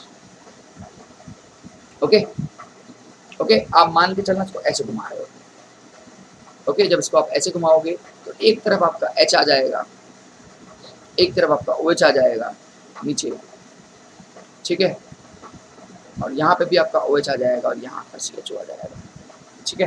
मैंने इसको ऐसे पकड़ कैसे घुमा दिया, ठीक है। अब आओ गेम खेलते हैं। देखो इधर देखो, बहुत ध्यान सुनना, बहुत ध्यान सुनना। यहाँ से यहाँ पहुँचना है, कितने चेंज किए होंगे उसने, सी एच ओ को नीचे लाया है, ये एक वन चेंज, ऊपर वाले को कोई डिस्टर्बेंस नहीं दिया है, O H H C O H, नीचे वाले पे आओ, सी एच ओ कहाँ पहुँच गया बेटा, यहाँ पहुँच गया, एच कहाँ है, यहाँ है बेटा, ठीक है, और ओ एच यहाँ है। लेकिन इसको तो ओ एच यहाँ चाहिए, एक चेंज, ये वन चेंज, दूसरा चेंज करेंगे, मैं सीधे बोलता हूँ दूसरा चेंज कर रहा हूँ तो यहाँ पहुँचूंगा क्या, देखो किसको दूसरा चेंज करोगे, इसको, ए एच को उठा के यहाँ और ओ एच को उठा के यहाँ, आया नहीं, मेरी बात समझ आई। अब देखो अगर ये एस है, ये एस है, तो पहले तो ये देखो within the plane change हुआ, विद इन द प्लेन हुआ, विद इन द प्लेन को आप चेंज कंसिडर करोगे नहीं, ये आपका एक चेंज और ये आपका दो चेंज, ठीक है, ये आपका एक चेंज और ये आपका दो चेंज, मान लोगे बात को। अब ये आपका एक है, ये आपका दो है, तो ओवरऑल इवन चेंज आ गया, इवन चेंज से वैसे डिस्टर्ब नहीं होती है। अच्छा देखो अगर ये आर है, ये आर है, देखो एकदम ये भी आर होगा क्या, क्योंकि यहाँ तो चलता ही चला आ रहा है, और अगर ये एस आया तो ये भी घूम फिर कहाँ आ गया, ऐसा आ गया चेंज करने के बाद, अभी ये आर था लेकिन यहाँ पहुँच के ऐसा। ओवरऑल आपने क्या देखा कि यहाँ से यहाँ जाने में टोटल चेंज या यहाँ से यहाँ जाने में कितने चेंज लग रहे हैं, दो चेंज लग रहे हैं, इस वजह से स्ट्रक्चर आइडेंटिकल है। अभी आपको लग रहा है आप आर एस निकालोगे तो टाइम लगेगा, मेरी बात मानो, ये कुछ सेकंड्स का खेल है, ऐसे घुमाया, इसको यहाँ पलटा, इसको यहाँ पलटा, कि रफली जितनी स्पीड होगी ना आपकी उतना फ़ायदा होगा, ठीक है। तो अगर बेटा कोई स्ट्रक्चर एस का एस रह गया, आर का आर रह गया, उसके रिस्पेक्ट में, ठीक है। देखो सी ओ एच है तो सी ओ एच यहाँ पे आर है और यहाँ पे भी सी ओ एच आर है, ऐसे मत देख लेना, कुछ बच्चों की मिस्टेक होती है, कॉमन मिस्टेक के बच्चे हो आप लोग करते हो, तो ऐसे देखते हैं, अबे क्या देख रहे हो, ये यहाँ का सी ओ एच और यहाँ का सी एच ओ, वाह, ठीक है, ऐसे मत देखा करो, जब भी देखा करो उसको आइडेंटिकल बनाया करो, उसमें से उसको एक प्लेन में लाया करो, इसलिए बार बार बोल रहा हूँ विद इन द प्लेन ला के चेक करो, विद इन द प्लेन ला के चेक करो, ठीक है, हो जाएगा। आई होप मेरी बात आपको समझ में आ रही होगी यार, ठीक है। आगे बढ़ते हैं, अगला आएगा डायस्टोमर्स, ठीक है। डायस्टोमर की अगर इंग्लिश डेफिनेशन देखें तो ऐसे ऑप्टिकल आइसोमर जो कि ना एक दूसरे के मिरर इमेज हैं और ना ही सुपर इम्पोज करेंगे। मैं कहूँ ना मैं तुम्हारी मिरर इमेज और ना मैं तुम्हें सुपर इम्पोज करूँगा, ना मैं तुम्हारी मिरर इमेज और ना मैं तुम्हें सुपर इम्पोज करूँगा, तो क्या कहलाऊँगा, डायस्टोमर कहलाऊँगा, ठीक है। और चूँकि ना मैं तुम्हारा मिरर इमेज और ना मैं तुम्हें सुपर इम्पोज करूँगा, इसलिए हमारी फिजिकल और केमिकल प्रॉपर्टीज़ क्या होंगी, अलग अलग होंगी, इस वजह से अपन लोग इसको फ्रैक्शनल मेथड से अलग कर सकते हैं। बहुत सारे तरीके हैं इनको अलग करने के, अभी हम सीखेंगे, आगे सीखेंगे कौन कौन से मेथड्स हैं जिससे अपन लोग इनको अलग करते हैं। तो क्या बोला मैंने, डायस्टोमर ऐसे स्ट्रक्चर होते हैं कि ना मैं तुम्हारी मिरर इमेज और ना मैं तुम्हें सुपर इम्पोज करूँगा, ठीक है।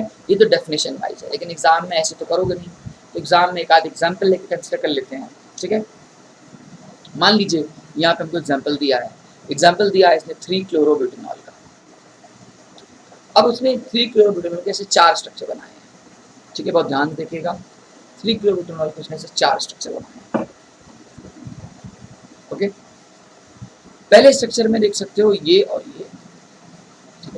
आप देखो कि फर्स्ट और टू स्ट्रक्चर एकदम फर्स्ट और टू, क्या ये इसकी मिरर इमेज है? तो आंसर एग्जैक्टली सर है। ठीक है, थर्ड स्ट्रक्चर में देखो ये थर्ड है और ये फोर्थ है। क्या थर्ड फोर का मिरर इमेज है? तो आंसर इस है। लेकिन जरा एक बात बताओ, फर्स्ट और थर्ड में क्या रिलेशन है? फर्स्ट और थर्ड में क्या रिलेशन है? कोई रिलेशन दिख रहा है क्या?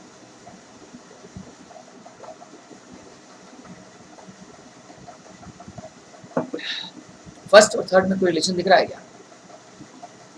आंसर इज नहीं। ना फर्स्ट थर्ड की मिरर इमेज है। क्या फर्स्ट थर्ड की मिरर इमेज है? आंसर इज नहीं।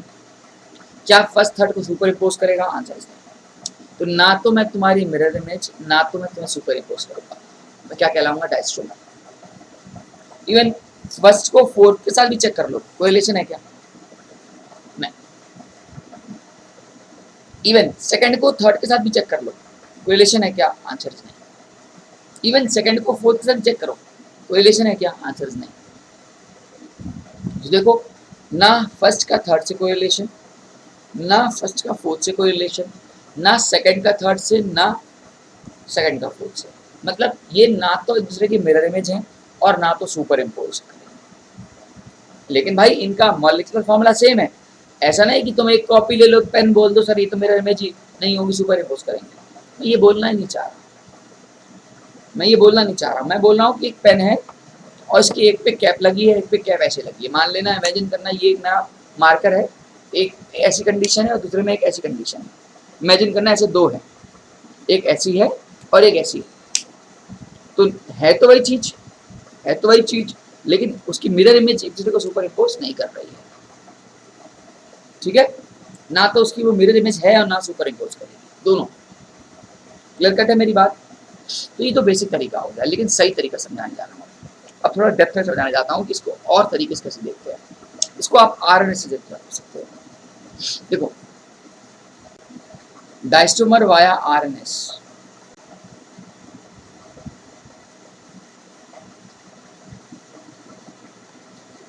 तरीका सुनिएगा। एक को होल्ड करना है, अगर मान लीजिए पहला आर और दूसरा एस, थोड़ी देर के लिए एक को होल्ड करना है और दूसरे को वेरिएबल करना है। क्या बोला? एक को होल्ड करना है और दूसरे को वेरिएबल करना है। किसी भी एक को होल्ड कर लीजिए, डजंट मैटर। तो ये इसका क्या कहलाएगा? डायस्टोमर कहलाएगा। और दिखाते हैं, और पॉसिबिलिटी है। अगर मान लीजिए दोनों आर हो गए और आपको डायस्टोमर बनाना है, तो किसी एक को होल्ड करिए, आर वाला आर ही है, लेकिन दूसरे वाला आर वाला क्या हो गया? एस हो गया। ठीक है, और ले लीजिए, मान लीजिए दोनों एस हैं, किसी एक को होल्ड कर लीजिए। मान लीजिए मैंने इस बार इसको होल्ड कर लिया, एस का एस रखा, लेकिन ऊपर वाला। तो एक को होल्ड करना है और दूसरे को वेरी करना है, तभी वो क्या कहलाएगा? डायस्टोमर कहलाएगा। किसके अंदर? दो काल सेंटर के अंदर। दो से ज्यादा हो तो तरीका है कि ना तो मैं तुम्हारी मिरर इमेज, ना मैं तुम्हें सुपर इम्पोज करूंगा। ठीक है, ना मैं तुम्हारी मिरर इमेज और ना मैं तुम्हें सुपर इम्पोज करूंगा। ठीक है, तो आर वाला एक को होल्ड किया और दूसरा वेरी कर दिया, बाकी तो अलग बात है। एस वाला आर हो गया। ठीक है, अब आपने एक को होल्ड किया तो एस का एस ही रह गया, एस का एस ही रह गया, लेकिन आर वाला भी किस बदल गया? एस बदल गया। तो ये चार कंडीशन आपको किसकी होंगी? डायस्टोमर्स की। एक को होल्ड करना है और दूसरे को वेरी करना है। आइए आइए इसी क्वेश्चन को दोबारा लेते हैं, इसी क्वेश्चन दोबारा लेते हैं। यहाँ मेरे पास CH3 नीचे मेरे ख्याल से, ठीक है, और यहाँ ClOH और यहाँ HH। ठीक है, ये बोल रहा है फर्स्ट और थर्ड डायस्टोमर। मैं एक एग्जांपल उठा लेता हूँ, फर्स्ट और थर्ड डायस्टोमर, तो बना लेते हैं।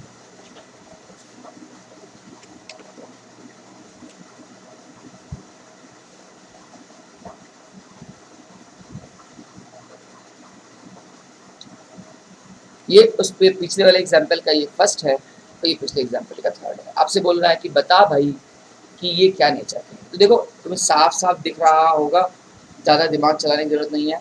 नीचे वाला एकदम सेम है, एकदम सेम है। कहीं बदल रहा है क्या? कहीं बदल रहा है क्या? कहीं बदल रहा है? कुछ भी बदल रहा है क्या? अब तुम कहोगे तो मैं निकालूंगा, लेकिन मेरी मर्जी है मैं ना निकालूँ। तुम्हारी मर्जी है तो निकाल सकते हो कि भाई नीचे वाला, भाई नीचे वाला अगर ये आर हो गया, मैं निकाल नहीं रहा हूँ, हो सकता है मैं एस हो, अगर ये आर हो गया तो ये भी तो आर ही रहेगा, होगा या नहीं होगा? चलो आओ तुम्हारे सामने कर ही लेते हैं यार, तो तुम भी परेशान हो जाओगे। नीचे वाला कर रहा हूँ, यहाँ पे OH है, इसको फर्स्ट नंबर दिया, इसको मैंने फोर्थ नंबर दिया, ऊपर वाले को मैं सेकंड नंबर दूंगा, तो नीचे वाले को थर्ड दूंगा। क्यों थर्ड सेकंड दिया ये तो बुद्धि लगाना, मैं बता चुका हूँ सब। मैंने फोर्थ को यहाँ किया, सेकंड को यहाँ किया, मूव कराया 1 से 2, 2 से 3। कैसे मूव कर रहा है, कैसे मूव कर रहा है 1 से 2, 2 से 3, एंटी क्लॉकवाइज मूव कर रहा है ना। 1 से 2, 2 से 3 कैसे मूव कर रहा है, एंटी क्लॉकवाइज मूव कर रहा है। ठीक है, तो आंसर क्या होगा, क्लॉकवाइज होगा, मतलब आर होगा। सही देखा था मैंने सही देखा था, मतलब नीचे वाला आर देखा। ऊपर वाले पे आ जाओ, फर्स्ट प्रायोरिटी इसको दूंगा, फोर्थ इसको दूंगा, सेकंड इसको दूंगा, थर्ड इसको दूंगा। ठीक है, फोर्थ को उठा के 2 किया और 2 को उठा के 4 किया। ठीक है, मूव कराया 1 से 2, 2 से 3। कैसे जा रहा है भाई, क्लॉकवाइज जा रहा है, तो क्लॉकवाइज तो होगा नहीं, लेकिन एंटी क्लॉकवाइज जाएगा, मतलब ये एस। अब ये आर है और ये भी आर है, ये एस है, गारंटी है कि आर होगा। आप चाहे देख सकते हो इसकी मिरर इमेज ऊपर वाले की। तो देखो एक क्या किया वेरी, और दूसरा क्या किया, मैंने क्या समझाया था, दोनों एक कोई बदल जाए बाकी एक कांस्टेंट रहे, मतलब आर वाला आर में रहे और एस वाला आर बदल गया, तो आर वाला आर में रहा। ये वाली कंडीशन हो गई क्या, ये वाली कंडीशन हो गई क्या, आर वाला आर में रहा लेकिन एस वाला आर में चला गया, हो गई क्या कंडीशन? आई बात समझ में आपको? तो ऐसे ही चेक करना है आपको। तो फर्स्ट फोर्थ यही काम आप एक बार सेकंड थर्ड करके देखना, यही काम आप एक बार सेकंड थर्ड करके देखना। ठीक है, वैसे मैं आपको दिखा देता हूँ, ये अगर आपका आर है, ये आपका अगर आर है। ठीक है, ओके, सेकंड में आंसर आ रहा था ना, ए। ठीक है, यहाँ था आर था, यहाँ भी चेक कर लो एक बार, मैं मान के चल रहा हूँ कि ऐसा, तो ये अपने आप क्या हो जाएगा, आ जाएगा। ठीक है, आपने चेक किया कि सेकंड और थर्ड में भी कोई रिलेशन नहीं है, इसका मतलब सेकंड और थर्ड के आपस में क्या है, डायस्ट्रोमर है। एक तो सिंपल तरीका था कि ना तो मैं तुम्हारी मिरर इमेज और ना मैं तुम्हें सुपर इम्पोज करूँ तुम्हारा आंसर, एक तरीका ये था, और दूसरा तरीका क्या था कि आप ऐसे। ठीक, आई होप मेरी बात आपको समझ में आ रही होगी कि कैसे एनेंटियोमर देखते हैं, कैसे डायस्ट्रोमर देखते हैं फलाना। ठीक है, कहानी को आगे बढ़ाते हैं यार। ठीक है, अब यहाँ पे इन्होंने फिर से क्वेश्चन दिया हुआ है और बोला है कि इनके आपस में रिलेशन क्या है। ठीक है, तो देखो फर्स्ट सेकंड की क्या है मिरर इमेज, तो पहला और दूसरा आपस में क्या हो गए, एनेंटियोमर, ई लिख रहा हूँ बस। ठीक है, लिख रहा हूँ, और तीसरे चौथे की क्या है मिरर इमेज, तो भी क्या लिख रहा हूँ, एनेंटियोमर।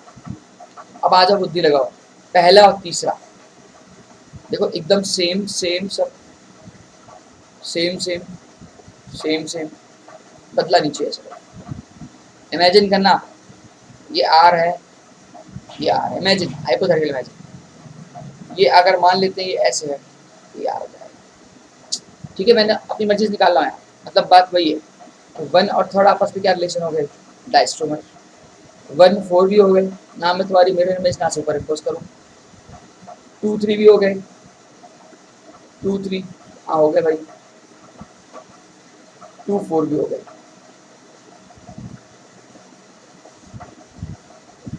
ठीक है, और कोई रिलेशन बचा, 3 4 हो गया, 1 4 हो गया, सारे क्वेश्चन। ओके, तो आपके टोटल मिला के 6 स्ट्रक्चर पॉसिबल है, जिसमें से मतलब 6 पैटर्न पॉसिबल हो रहे हैं, जिसमें से कितने हो रहे हैं, 2 एनेंटियोमर के जा रहे हैं और 4 किसके जा रहे हैं, डायस्ट्रोमर के जा रहे हैं। ठीक है, आई होप मेरी बात आपको समझ में आ रही होगी। ठीक है, अब क्या बेसिक सा डिफरेंस होता है, प्रॉपर्टीज डिफरेंस क्या होता है एनेंटियोमर और डायस्ट्रोमर। ठीक है, आइए देखते हैं।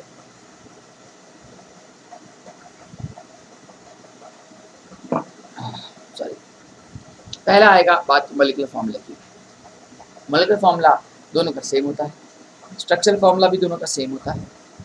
अंतर क्या होता है, अंतर क्या होता है, उनका ओरिएंटेशन। है ना भाई। एनेंशियोमर डायस्टोमर किस बात का अंतर है, एनेंशियोमर ओरिएंटेशन, ठीक है, ओके। तो ओरिएंटेशन इनके डिफरेंट होते हैं। डाइपोल मोमेंट, दो एनेंशियोमर की बात करें तो दो एनेंशियोमर का डाइपोल मोमेंट हमेशा सेम होगा, लेकिन दो डायस्टोमर का डाइपोल मोमेंट अलग अलग होगा, ठीक है।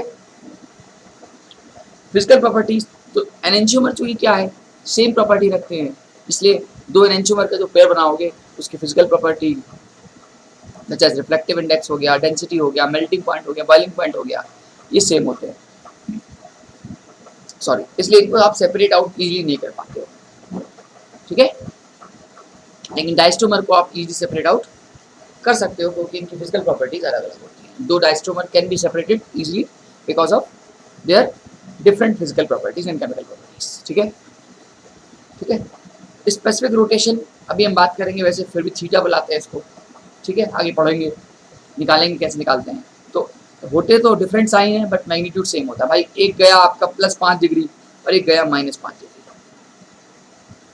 उसको बोलते हैं साइन डिफरेंट है लेकिन मैग्नीट्यूड सेम है, एक गया +5 डिग्री, एक गया -5 डिग्री, ठीक है। लेकिन इसमें क्या है डिफरेंट, क्यों है डिफरेंट, ना तो मैं तुम्हारी मिरर इमेज और ना मैं तुम्हें सुपर इम्पोज करूंगा, तो भैया मतलब ही नहीं, दूर दूर तक मतलब नहीं, ठीक है, ये हमारी बेसिक प्रॉपर्टी।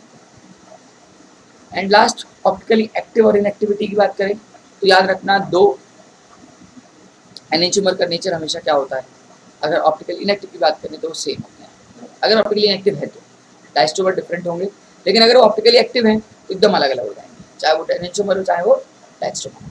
इस एग्जाम्पल को भी हम लोग आगे देखेंगे, भी स्पेस 4 भी लगा देगा, ठीक है। मेरी बात समझ में आ रही है, तो हम क्या देख पा रहे हैं, हम एनेंशियोमर देख पा रहे हैं, हम लोग डायस्टोमर देख पा रहे हैं, हम इनकी प्रॉपर्टीज को जज कर पा रहे हैं और हम आगे काम करते हैं, ठीक है। क्या मैं आगे बढ़ सकता हूँ, आई होप आपको प्रॉब्लम नहीं हो रही होगी, मेरी बात पूरी तरह समझ में आ रही होगी, मैं आपको क्या कराना चाहता हूँ, ठीक है। चलो नेक्स्ट जो टॉपिक है, इस टॉपिक का नाम है मीजो कंपाउंड्स। ये नई चीज सीख हो गया। मीजो कंपाउंड्स की अगर मैं हिंदी डेफिनेशन बोलूँ तो ऐसी स्पीशीज जिनके पास कायरल सेंटर भी होता है और प्लेन ऑफ सिमेट्री भी होती है। क्या बोला, ऐसे molecules that contains chiral centre as well as plane of symmetry but nature में ऑप्टिकली इनएक्टिव होते हैं। क्या बोला, कायरल सेंटर भी है, प्लेन ऑफ सिमेट्री भी है, लेकिन ऑप्टिकली इनएक्टिव है, ठीक है, ओके। दूसरी बात, कैसे पहचानोगे, मिरर इमेज होते हैं, ठीक है, एक दूसरे को सुपर इम्पोज कर जाते हैं, मिरर इमेज होते हैं एक दूसरे के ऊपर के, ठीक है, ओके, याद रहेगी बात। कैसे, तरीका क्या होता है कि ऑप्टिकली इनएक्टिव स्पीशीज में से एटलीस्ट एक डायस्टोमर ऑप्टिकली एक्टिव हो। क्या बोला, ऐसे डेफिनेशन की बात कर रहे हैं, an optical inactive molecules whose at least one डायस्टोमर is optically active, उसका एक डायस्टोमर क्या हो, ऑप्टिकली एक्टिव हो, बाकी भले ही सारे इनएक्टिव हो, चलेगा, एटलीस्ट वर्ड यूज किया है इसमें, ठीक है, एक एटलीस्ट ऑप्टिकली एक्टिव होना चाहिए। आइए एग्जांपल फिर समझते हैं, आइए एग्जांपल देखिए, ध्यान दीजिएगा। मान लीजिए मैंने एक एग्जांपल लिया है 2,3 ब्यूटेन डायऑल का। अब 2,3 ब्यूटेन डायऑल की क्या क्या पॉसिबिलिटी है, या तो भाई देखो, या तो CH3OH और OH को सेम साइड रखो, ये तो पॉसिबल है, एक ये पॉसिबल है और एक ये पॉसिबल है, ऊपर ध्यान मत देना, ये तो पॉसिबल है,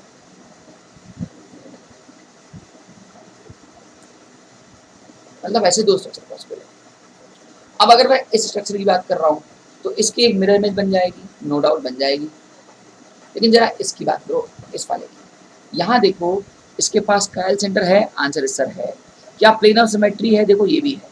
तो मैंने क्या कहा था, मीजो कंपाउंड वो स्ट्रक्चर होते हैं जिनके पास कायल सेंटर भी होते हैं और प्लेन ऑफ सिमेट्री भी होते हैं, ठीक है।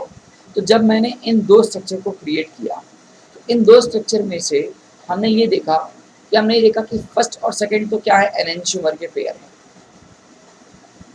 क्यों एनेंशियोमर के पेयर हैं, क्योंकि एक दूसरे की मिरर इमेज है, और यूँ कहूँ कि एक R रहेगा तो एक S होएगा, एक R होएगा तो एक S होएगा, ठीक है। तो देख सकते हो In all the possible isomers, 1 and 2 are the enantiomer, but 3 and 4 are not enantiomer. enantiomer नहीं है। क्यों नहीं है? क्योंकि enantiomer होने के लिए प्लेन ऑफ सिमेट्री एब्सेंट होनी चाहिए। क्या बोला? enantiomer होने के लिए प्लेन ऑफ सिमेट्री एब्सेंट होनी चाहिए। लेकिन बेटा यहाँ पे प्लेन ऑफ सिमेट्री नजर आ रही है, आपको साफ साफ दिख रहा है, प्लेन ऑफ सिमेट्री नजर आ रही है। और देखो सुपर इम्पोज कैसे है, ये इसको ऐसे रखो, इसको ऐसे रखो, ऐसे नहीं, इसको उठा के ऐसे रखो। भाई अगर मैं कोई फोल्ड बनाता हूँ, ये फोल्ड है, मैं इसको यहाँ से काटता हूँ, तो इसको ऊपर मैं चढ़ा दूंगा तो बंद हो जाएगा ना यार।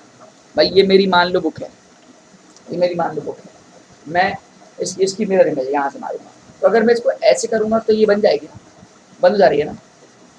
ये क्या हो रहा है? फोल्ड हो रहा है, मतलब ये इसको सुपर इम्पोज कर दे रहा है, इसको सुपर इम्पोज कर दे रहा है, कर दे रहा है। और जबकि इस मिरर इमेज है, इमेजिन करना है मिरर इमेज, मैं यहाँ से काट रहा हूँ, तो मिरर इमेज है, प्लेन ऑफ सिमेट्री है, तो वो एनेंशियोमर नहीं कहलाएंगे। ठीक है, तो याद रखने वाली बात आपको ये मिली कि जो थर्ड और फोर्थ वाले स्ट्रक्चर है वो आइडेंटिकल भी हैं और मीजो भी है। क्या बोला? आइडेंटिकल भी हैं और मीजो भी हैं। हर मीजो कंपाउंड आइडेंटिकल होता है और हर आइडेंटिकल मीजो कंपाउंड नहीं होता है, याद रखना है। आइडेंटिकल वाला मीजो नहीं होगा, हो भी सकता है, नहीं भी हो सकता है, लेकिन मीजो वाला आइडेंटिकल होगा, ये गारंटी है। ठीक है, याद रहेगी बात, याद रहेगी। तो आपसे पूछेगा कि इसके टोटल स्टीरियो आइसोमर कितने, इसके टोटल स्टीरियो आइसोमर बने 3। अब बोलोगे 3 कैसे? तो देखो 2 बने एनेंशियोमर और 1 बना मीजो। फिर से टोटल इसके स्टीरियो आइसोमर कितने बने हैं? तो आंसर इज 3 बने।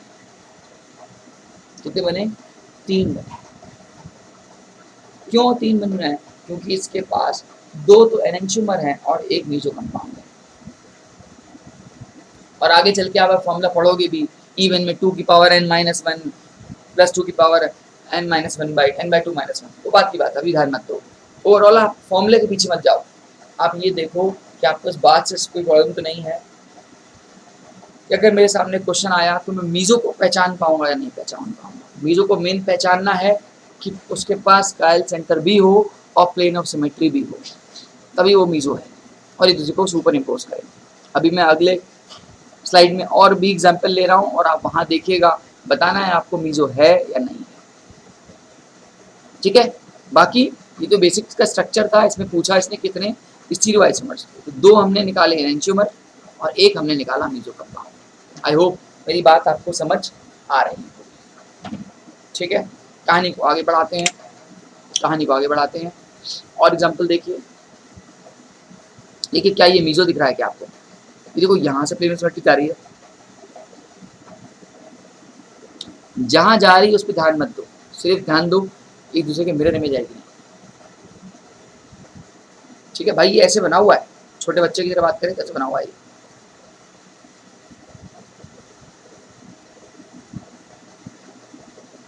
ये ऐसे है, तो आपको परेशान कर रहा है बस। क्यों परेशान कर रहा है भाई? देखो मिथाइल मिथाइल एक ही उस पर आ रहा है ना, एच एच एक ही उस पर आ रहा है ना, तो ये मिथाइल है, ये मिथाइल है और ये मिथाइल है।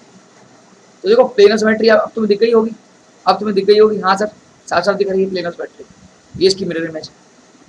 कायल सेंटर भी दिख रहा है क्या? कायल सेंटर दिख रहा है क्या? ये कायल सेंटर दिख रहा है, ये कायल सेंटर दिख रहा है। ठीक है, बस में आ रही है। तो कायल सेंटर भी है और प्लेन ऑफ सिमेट्री भी है, सेम है, इसमें भी यही है। अब इसका स्ट्रक्चर बना लोगे,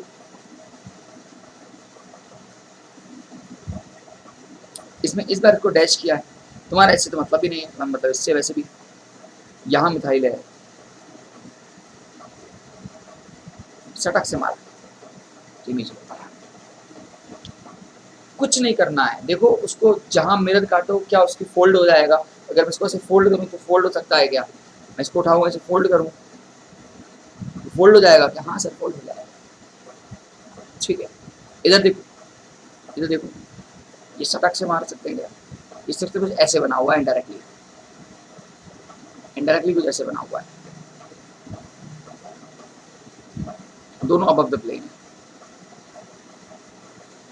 यहाँ से मार सकते हैं, कायल सेंटर दिख ही रहा,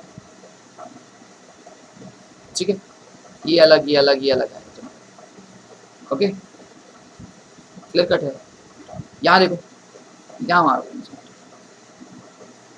आप देखो ये बहुत ध्यान से, वो ध्यान से, ऐसे तो आपको साफ साफ दिख रही है प्लेन ऑफ सिमेट्री। अदरवाइज आप एक बात ये भी सीख रहे हो कि जिनके अंदर प्लेन ऑफ सिमेट्री आ रही है ना, उसका एक फॉर्म आर आ रहा है और एक फॉर्म एस आ रहा है, या वाइस वर्सा। दोनों आर आर नहीं हो सकते ना, दोनों एस एस नहीं हो सकते, दोनों आर आर नहीं हो सकते, दोनों एस एस नहीं हो सकते। एक आपका देखो एस आ रहा है और एक आपका आर आ रहा है, ठीक है, ओके। तो आप डायरेक्ट भी निकाल सकते हो एग्जाम हॉल में, आपसे बोलेगा कि बताओ भैया ऊपर वाला एस आ रहा है या आर आ रहा है, तो खड़क से निकाल सकते हो, अरे प्लेन ऑफ सिमेट्री है, हाँ सब प्लेन ऑफ सिमेट्री है। प्लेन ऑफ सिमेट्री दिखी तो कट ऑफ एस है, एक आर होने वाला है, एक एस होने वाला है, ठीक है। तो आपका क्या हो जाएगा, ठीक है, मेरी बात आप समझ पा रहे हो। मैं बहुत सारे एग्जाम्पल लेके समझा रहा हूँ, बस और कुछ नहीं देख रहा हूँ, कायल सेंटर चेक कर रहा हूँ, प्लेन ऑफ सिमेट्री चेक कर रहा हूँ है या नहीं, पीयूएस है, मार दिया उठा के, आंसर यस, ठीक। आई होप मेरी बात आपको समझ में आ रही होगी।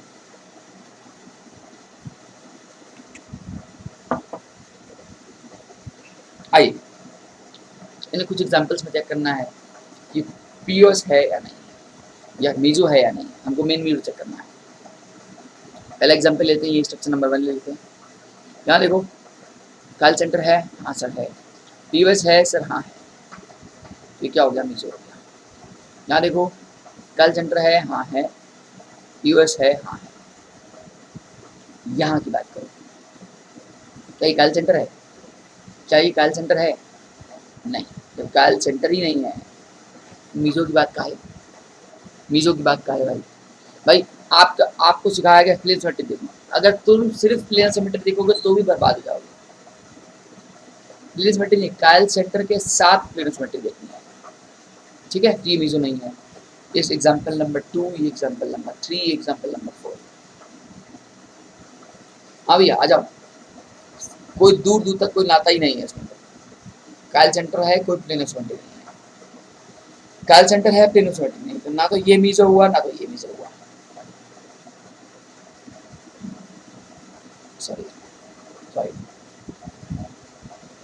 एग्जाम्पल नंबर 6 पे आ जाओ, इधर आ जाओ, यहाँ हमारा सर टच से कायल सेंटर है, हाँ सर है, पीओएस है, हाँ सर, इधर कायल सेंटर है, हाँ है, लेकिन पीओएस नहीं है। पीओएस क्यों नहीं है भाई, एक अबव द प्लेन, एक बिलो द प्लेन, ऐसे जा रहा है ना, ठीक है, ओके ओके। ये देखो कायल सेंटर है, हाँ है, प्लेन सिमेट्री हाँ है, सर टच हमारी, ठीक है। यहाँ पे कुछ नहीं, दूर दूर तक नहीं। तो आप देख पा रहे हो, बहुत सिंपल तरीके से देखा जा सकता है कायल सेंटर और प्लेन ऑफ सिमेट्री को, ठीक है। कहानी को आगे बढ़ाएं तो आपने एनेंटियोमर सीखा, आपने डायस्ट्रोमर सीखा और आपने मीजो कंपाउंड सीखा। एनेंटियोमर में आपने सीखा कि सुपरपोजिबल मिरर इमेज होनी चाहिए, लेकिन कायल सेंटर नहीं होना चाहिए, सॉरी कायल सेंटर होना चाहिए और प्लेन ऑफ सिमेट्री नहीं होनी चाहिए, सॉरी। एनेंटियोमर में आपने सीखा कि कायल सेंटर होना चाहिए और प्लेन ऑफ सिमेट्री नहीं होनी चाहिए। मीजो कंपाउंड में सीखा कायल सेंटर भी होना चाहिए और प्लेन ऑफ सिमेट्री भी होनी चाहिए। डायस्ट्रोमर में ना तो मैं तुम्हारी मिरर इमेज और ना मैं तुम्हें सुपर इम्पोज करूँ, सिंपल सा बात है, ठीक है। चलो अब कहानी को आगे बढ़ाते हैं, इसका नाम है एपीमर। अभी एपीमर क्या चीज़ है, तो ये तो एग्जाम्पल जनरली सैकराइड्स का लिया है, लेकिन ऐसे स्ट्रक्चर जिनके सिंगल स्पेसिफिक कायल सेंटर की वजह से कन्फिगरेशन में डिफरेंस हो, किस वजह से, सिंगल स्पेसिफिक कायल कार्बन की वजह से उनकी कॉन्फ़िगरेशन में डिफरेंस आने लग जाए, उसको अपन लोग एपीमर बुलाते हैं। एक कायल सेंटर की वजह के स्पेसिफिक रोटेशन की वजह से अगर डिफरेंस आ रहा है तो वो एपीमर कहलाता है, ठीक है। मेन डेफिनेशन याद रखोगे, सिंगल स्पेसिफिक कायल सेंटर, उसकी वजह से उसकी कॉन्फ़िगरेशन में डिफरेंस आ रहा है, ठीक है। यहाँ पे बात अलग है, इन्होंने मोनोसैकराइड का एग्जाम्पल ले लिया है, ठीक है, ओके। जैसे यहाँ पे एग्जाम्पल लिया है ग्लूकोज का, अब आप देखो नंबरिंग करो, तो ये नंबर 1, ये नंबर 2, ये नंबर 3, ये नंबर 4, ये नंबर 5, ये नंबर 6। यहाँ पे पहले कायल सेंटर कौन कौन से नंबर पे हैं? एक नंबर 2 पे है, एक नंबर 3 पे है, एक नंबर 4 पे है, एक नंबर 5 पे है। ठीक है, are different in the configuration around a single specific chiral carbon. अब इनमें से ऐसे कौन सा है, जब मैं यहाँ से यहाँ चेक कर रहा हूँ कौन सा ऐसा कार्बन है, देख सकते हो यहाँ पे इन्होंने हाईलाइट भी किया हुआ है नंबर 3। नंबर 3 में ही इसके OH की पोजीशन को इसने बदल दी है। देखो 2 वैसे का वैसे, ठीक है, 2 वैसे का वैसे, 4 वैसे का वैसे, 5 वैसे का वैसे। तो ये कार्बन नंबर 2 की वजह से एपीमर है। ठीक है, ये स्टैंडर्ड है। ठीक है, अब इसको देखो, अब इधर देखो, ओके इनसे मिस्टेक हुई है यार, ये 2 ये देना चाहिए। Humble request, I am sorry for this, ये इनकी मिस्टेक है, ये हाईलाइट यहाँ करना चाहिए। ये देख सकते हो आप,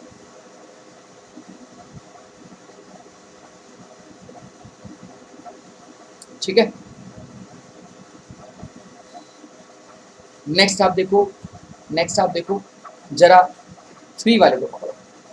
यहाँ देखो, इसके रिस्पेक्ट में, इसके रिस्पेक्ट में कार्बन नंबर 3 को पकड़ो। ये 1, ये 2, ये 3, ये 4, ये 5 और ये 6। अब आप 3 वाले को देखो, ये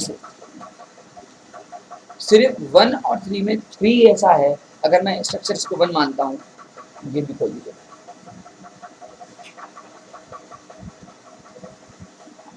अगर इसको मैं 1 मानता हूँ, इसको मैं 3 मानता हूँ, तो आप देख सकते हो स्ट्रक्चर 1 और स्ट्रक्चर 3 में थर्ड नंबर के आयरन से जैसे ऐसा डिफरेंस आ रहा है, सेम एज यहीं पे एकदम फोर्थ डिफरेंस आ रहा है।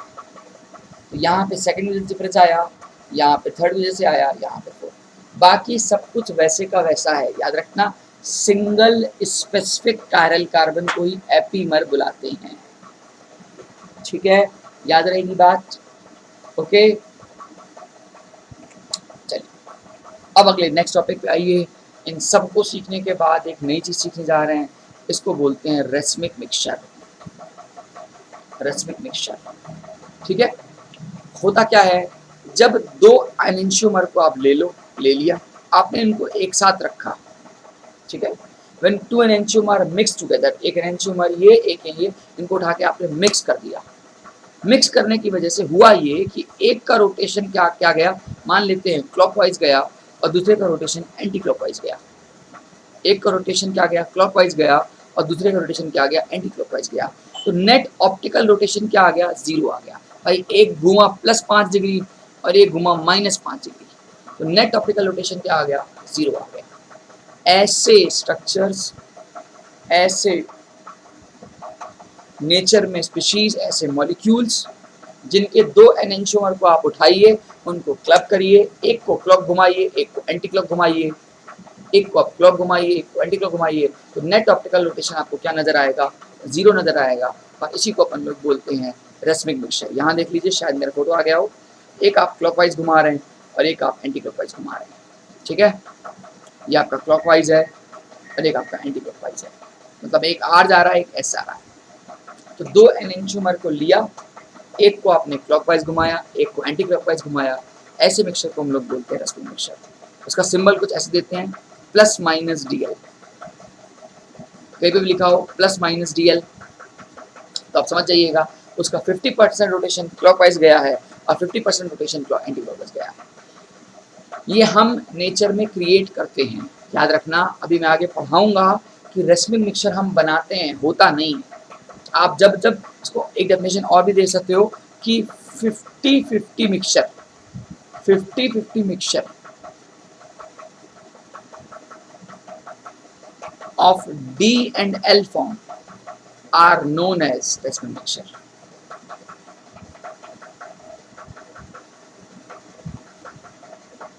ठीक है, कितना, 50%, मतलब 50% वो क्लॉकवाइज गया हो और 50% वो एंटी क्लॉकवाइज गया हो, मतलब जितना वो स्पीशीज क्लॉक गया हो उतना वो स्पीशीज एंटी क्लॉकवाइज गया हो।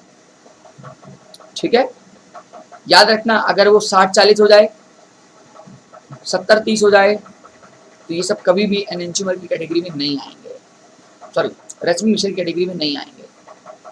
ओके, अभी हम बात करेंगे आगे जाके कैसे इसको चेक करते हैं, इसके टर्म सीखेंगे एनेंटियोमरिक एक्सिस। अभी आगे आते हैं, पहले अभी आप इधर बुद्धि लगाइए कि रेसमिक मिक्सचर वो ऐसे दो एनेंटियोमर जिनको आपको लेना है, एक को क्लॉकवाइज घुमाना है, एक को एंटी क्लॉकवाइज घुमाना है, जिससे नेट ऑप्टिकल रोटेशन क्या आ जाए, 0 आ जाए, उसको अपन लोग रेसमिक मिक्सचर बोलते हैं।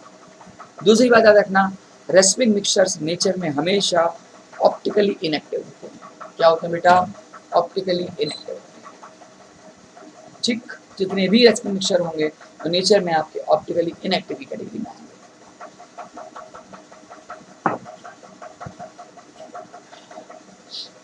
ठीक, बढ़ जाए आगे, मेरी बात समझ में आ रही है? तो आपने एक को क्लॉकवाइज घुमाया, एक को एंटी क्लॉकवाइज घुमाया, नेट ऑप्टिकल रोटेशन 0 लाया। ठीक है, ओके। अब जैसे कि मैंने आपसे कहा था, मैंने आपसे ये कहा था कि जरूरी नहीं है कि सारे मिक्सचर रेसमिक मिक्सचर हों। जैसे एक एग्जाम्पल इधर देख लो, जैसे एग्जाम्पल बोलेगा कि एग्जाम्पल देगा +-2 butane two all is optically inactive. Comment क्या बोला? +-2 butane to all is optically inactive. Comment on the statement. अब एक खुद ही मेंशन कर रहा है +-2 इथेनॉल, तो आप पहले तो देखो ब्यूटेनॉल बनाओ, ये बनाया butane two all, Kyle centre है, हाँ, तो ये एनेंटियोमर बन सकता है, हाँ बन सकता है। अब 50% इसका रोटेशन सॉल्यूशन उठाओ, इसका 50% रोटेशन क्लॉकवाइज घुमाओ, उतना ही रोटेशन एंटी क्लॉकवाइज घुमाओ उस डिवाइस के थ्रू जो हमने पढ़ा था, तो नेट ऑप्टिकल रोटेशन क्या आएगा? 0 आएगा। अगर ऐसा नहीं हुआ, एक आया 40-60, एक 70-30, 80-20, कुछ भी आ जाए, तो वो रेसमिक नहीं कहलाएगा। वहाँ पे एक नई चीज़ सीखोगे, इस चीज़ का नाम है ऑप्टिकल प्योरिटी। ठीक है, देखो यहाँ पे साफ साफ लिखा होगा। कभी कभी ऐसे मिक्सचर आपको मिल जाते हैं, ना तो वो प्योर ऑप्टिकली प्योर होते हैं और ना ही रेसमिक मिक्सचर होते हैं। ऑप्टिकली प्योर मतलब 100% क्लॉक घूम रहे हो, बोलते हैं ऑप्टिकली प्योर होना, भैया सिर्फ वो क्लॉकवाइज घूम रहा हो। और ना तो रेसमिक मिक्सचर होंगे कि भैया 50% क्लॉक घुमा है और 50% इंडिकुलर घुमा है। तो उस केस में हम लोग चेक करते हैं कि एट द एंड ये तो बता कि ओवरऑल वो मॉलिक्यूल कितना परसेंट उसमें क्लॉक गया है और कितना परसेंट एंटी क्लॉक गया है। उस टर्म को बुलाते हैं ऑप्टिकल प्योरिटी। क्या बोला मैंने? ऑप्टिकल प्योरिटी वहाँ डील की जाती है, वहाँ आता है जहाँ पे स्ट्रक्चर ना तो पूरी तरह प्योर आर है, ना तो पूरी तरह प्योर एस है, और ना ही 50-50 मिक्सचर है आर एस का। 50-50 मिक्सचर भी नहीं है कि मैं सीधे बोलूँ यार मिक्सचर हो, या ये भी नहीं बोल सकता हूँ यार ओनली आर या ओनली एस। वो मिक्सचर फॉर्म है, वो मिक्स फॉर्म है। उसी केस में आप ऑप्टिकल प्योरिटी निकालते हो। प्योरिटी मतलब हिंदी भाषा में चेक करना चाहता है, बता भैया मेरे ओवरऑल कितना आर गया और कितना टू एस गया। ठीक है, ओके।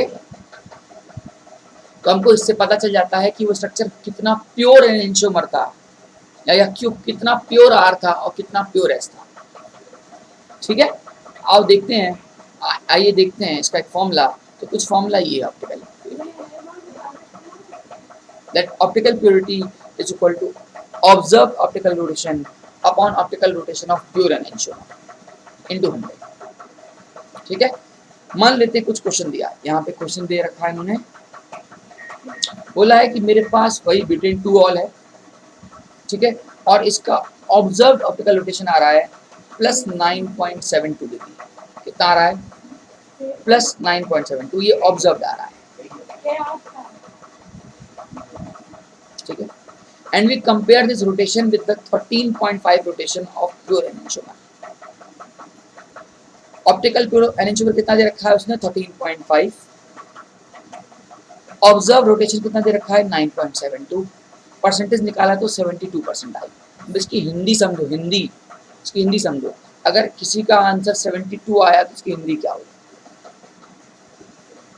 इसकी हिंदी ये हुई कि 72 आने का ये मतलब है, 72 आने का ये मतलब है कि बेटा मान लो तुम्हारे पास पहले 100 सॉल्यूशन था, ठीक है, जिसमें से 72% आपका प्योर आ गया, तो ये मान के चलोगे ये प्योर एनेंटियोमर आ गया।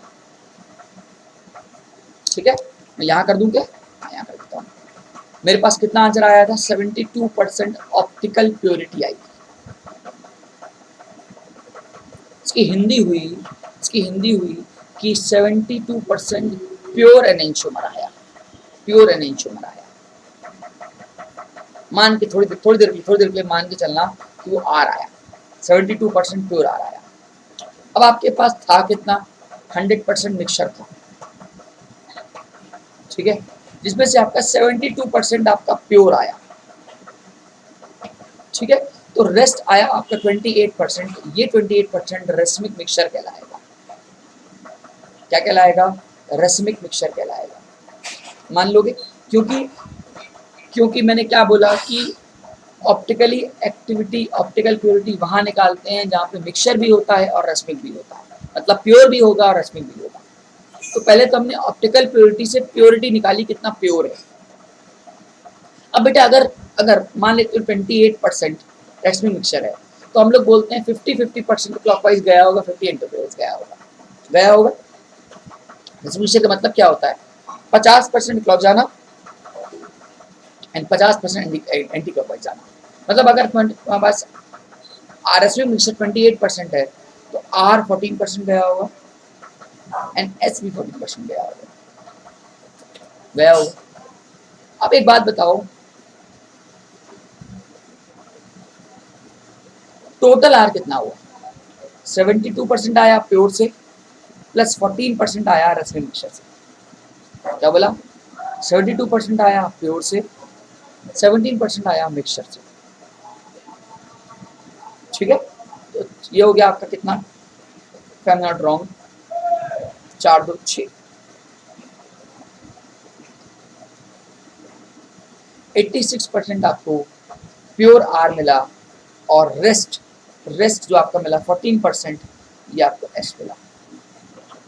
इस क्वेश्चन को ऐसे किया, मतलब ऑप्टिकल प्योरिटी के अकॉर्डिंग जो रेशियो का मिक्सचर आया उसमें आर आया आपका 86, आर आया आपका 86 और एस आया आपका 14। Clear cut? मेरी बात आप समझ पाए? आई होप आपको समझ में आया होगा कि मैं ऑप्टिकल प्योरिटी से क्या समझाना चाह रहा हूँ, ठीक है। एकदम सेम कंसेप्ट एनेंशियोमेरिक एक्सिस का है, वही कंसेप्ट है, कुछ नया नहीं है। एनेंशियोमेरिक एक्सिस ई बुलाते हैं, नाम से पकड़ पा रहे हो। एक्सिस में कितना अमाउंट एनेंशियोमर का है, एक्सिस में कितना अमाउंट एनेंशियोमर का है, उसको एनेंशियोमर एक्सिस बुलाते हैं, ठीक है। फॉर्मूला एकदम वही है, देखो लिखा भी है इन्होंने, optical purity and enantiomer excess both are equal. उसको सॉल्व, इसका फॉर्मूला बस भर दिया है, d minus L upon D plus L into 100, ठीक है। पीछे वाले एग्जाम्पल को लिया है, इसको मतलब समझाना चाह रहा है। भाई आपका आंसर कितना आया था? 72% आया था। 72% आपका क्या था? इसका प्योर था। असल में ये आपकी d माइनस एल की वैल्यू है, ठीक है। और मिक्सचर कितना था? 100% मिक्सचर था। तो ये हो गया आपका d प्लस एल। अब आपके सामने उल्टा भी हो सकता था, परसेंटेज दे रखा है, प्योरिटी निकालनी, बातें की, ओके, बात समझ में आ रही है? आपका आंसर वही आएगा, 72% प्योर है, मतलब मान लो 32% आपका आर है, ठीक है। रेस्ट 28% आपका रेसमिक मिक्सचर हो गया। इस रेसमिक मिक्सचर के फिर से मैंने 2 हिस्से किए, 14% फिर से आर लिया एंड 14% एस लिया। ओवरऑल आर कितना आ गया मेरे पास? 86%। और एल कितना आ गया? 14%। तो इन्होंने इसको डी और एल के फॉर्म में दिया है, आप इसको आर एक्स फॉर्म में ले रहे हो। वही चीज़ है बेटा, कुछ नया नहीं। इन्होंने ऐसे किया है भाई, ये देख ले भाई, मिक्सचर फॉर्म में कितना है आपका 100%, प्योर फॉर्म में कितना है, तो टोटल कितना हुआ 172। तो एक का कितना आया 86। अगर एक का 86 आया, 100 में से माइनस करोगे दूसरे का क्या आ जाएगा? आपकी मर्जी, आप जैसे समझो। ओवरऑल आपको समझना है कि आप कर कैसे रहे। ओवरऑल बस यही बात इंपॉर्टेंट है कि आपको ये आना चाहिए कि आप ऑप्टिकल प्योरिटी को और एंजीमर को समझ पाए या नहीं समझ पाए, ठीक है। आइए एक तगड़ा क्वेश्चन करते हैं, बहुत ही प्यारा क्वेश्चन है, ठीक है।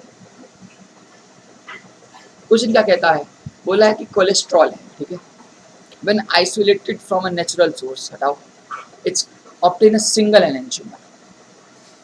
अगर मैं नेचुरल सोर्स से ऑब्टेन कर रहा हूँ कोलेस्ट्रॉल को तो एक सिंगल एनेंचियोमर आ रहा है, ठीक है। फिर उन्होंने दिया है कि इट ऑब्जर्व रोटेशन, इसको अल्फा बुलाते हैं, कितने ग्राम के लिए, 3 ग्राम के लिए, कितना आ रहा है, कितने ml के सोल्यूशन में, 15 ml के सोल्यूशन में, ठीक है। और उस रॉड की जो ट्यूब की जो साइज दे रखी है वो 10 सेंटीमीटर दे रखी है और रोटेशन दे रखा है -0.7, ठीक है। ओके, आपको क्या बताना है, कैलकुलेट द स्पेसिफिक रोटेशन, ठीक है, निकालते हैं, निकाल लेंगे। दूसरा है, उसी से उस सोल्यूशन को सिंथेसाइज किया है, तो सिंथेसाइज करने के बाद उन्होंने देखा कि उसके अंदर जो है कोलेस्ट्रॉल की एंटिटी प्लस माइनस दोनों फॉर्म में आ रही है, ठीक है। कुछ मिक्सचर फॉर्म में है, कुछ नेचुरल फॉर्म में है, तो नेचुरल वाले को इन्होंने मिक्सचर से मिक्स कर दिया है और ऐसा पाया है कि जो मिक्सचर का स्पेसिफिक रोटेशन आया है वो आया है -13°C। तो आपसे पूछ रहा है बताओ कितना प्योर है। पहले तो इस बात को थोड़ा ऐसे समझो, जगह नहीं है क्या, ठीक है, आइए ऐसे समझते हैं। देखो याद करो, मैंने आपको बताया था कि जो हमारा डिवाइस होता है, यहाँ पे आप लेट सपोज करो लाइट है, ये आपका डिवाइस है। याद करो मैंने बताया था कि यहाँ आपकी निकॉल प्रिज्म लगती है, निकॉल प्रिज्म के बाद आप यहाँ पे क्या करते हो, इसको एक सोल्यूशन के थ्रू पास कराते हो। अब असल में मैंने आपको ये बताना है कि जिस सोल्यूशन में आप डालते हो तो सोल्यूशन की छोटी सी ट्यूब होती है, उसकी अपनी एक लेंथ होती है, ठीक है, ये ट्यूब है। उस मैं कह सकता हूँ मिसाइल नहीं भरते हैं, गन खोला, मिसाइल भरा, दाग दिया, है ना, तो ये आप इसको खोलते हैं, इसमें छोटा सा ट्यूब होता है, उसके अंदर सोल्यूशन भरते हो। तो फिर आप यहाँ पे आप बैठे हो, आपके हाथ में पोलराइजर डिवाइस है, आप इसको रोटेट कर चेक कर रहे हो कि इधर ये क्लॉकवाइज आ रही है या एंटी क्लॉकवाइज आ रही है, ठीक है, जो भी है। तो यहाँ पे देखो, यहाँ पे मेरी बात को थोड़ा ध्यान समझना। यहाँ पे इन्होंने जो सैंपल लिया, सोल्यूशन सैंपल लिया है, कितना ग्राम बेटा, 0.3 ग्राम है और उसका वॉल्यूम कितना है, 15 ml, ठीक है, ओके ओके। और उसकी जो हाइट दे रखी है, ये जो लेंथ ऑफ द पाइप बोल रहा हूँ, ये जो लेंथ ऑफ द पाइप है, ये आपका 10 सेंटीमीटर है, ठीक है, क्या होगा यार, ठीक है, ओके। अब मेरी बात सुनिए, एक फॉर्मूला होता है स्पेसिफिक रोटेशन का निकालने का, ये होता है θ/L/c। व्हाट इज थीटा, तो थीटा उसने कितना यहाँ से नॉर्मल से कितना उसने पर्टिकुलर एंगल फॉर्म किया, ठीक है। तो यहाँ पे उसने कितना फॉर्म किया है, थीटा कितना आ रहा है, वो आ रहा है -0.78, ठीक है, ओके।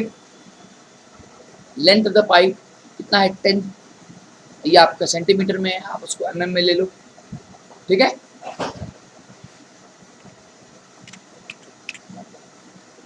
ओके, तो लेंथ आपने इसको mm में ले लेना है, सेंटीमीटर में है, ओके। कंसंट्रेशन होती है मोलैरिटी, गिवन मास कितना है, 13, ओके। और यहाँ रखा आपने वॉल्यूम, मोल्स निकाल लिया, अल्टीमेटली मोल्स निकाल लिए, ठीक है। तो यहाँ से इसका अल्फा की वैल्यू आ गई -13 है, ये जो आया इसको बोलते हैं इसका स्पेसिफिक रोटेशन आया, ठीक है।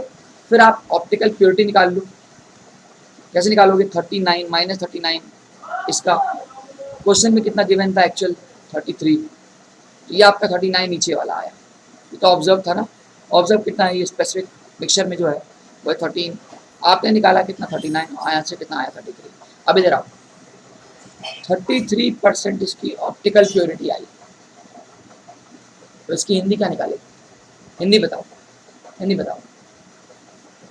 मतलब बेटा 100% आपका मिक्सचर था, 33% आपकी ऑप्टिकल प्योरिटी आई, तो 66% आपका क्या हो गया, रेसिपिंग मिक्सचर हो गया, ओके। अब अगर आपसे पूछता कि इस 66 का भी बांटो, मैं बांटता भैया 33 और 33 में, मान लेना थ्योरेटिकली ये आर है, ये मिक्सचर है, तो इसका R33, इसका S33।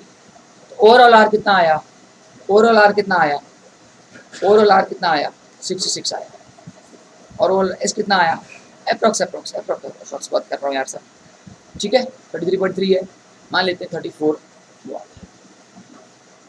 अप्रॉक्स, ठीक है, पॉइंट को मैं ध्यान नहीं दिया, आप भी ध्यान मत दो, ओके क्लियर कट है। तो इस क्वेश्चन को थोड़ा टफ था, नो डाउट, अच्छा क्वेश्चन था, आपको बस ये फॉर्मूला पता होना चाहिए, ये वाला फॉर्मूला पता होना चाहिए, ठीक है, जब ये फॉर्मूला पता होगा ना तो आप ऑप्टिकल प्योरिटी को निकाल पाओगे। ठीक, बढ़ते हैं आगे, लेवल थोड़ा सा और बढ़ाते हैं, आई नो आप थोड़ा सा टफ लग रहा होगा आपको, क्योंकि ये थोड़ी चीज़ें हाई लेवल की हैं, ठीक है, आईटी एडवांस में आती हैं सारी चीज़ें, ठीक है। नेक्स्ट आएगा ऑप्टिकल रिजोल्यूशन। अब ये नया बवाल क्या है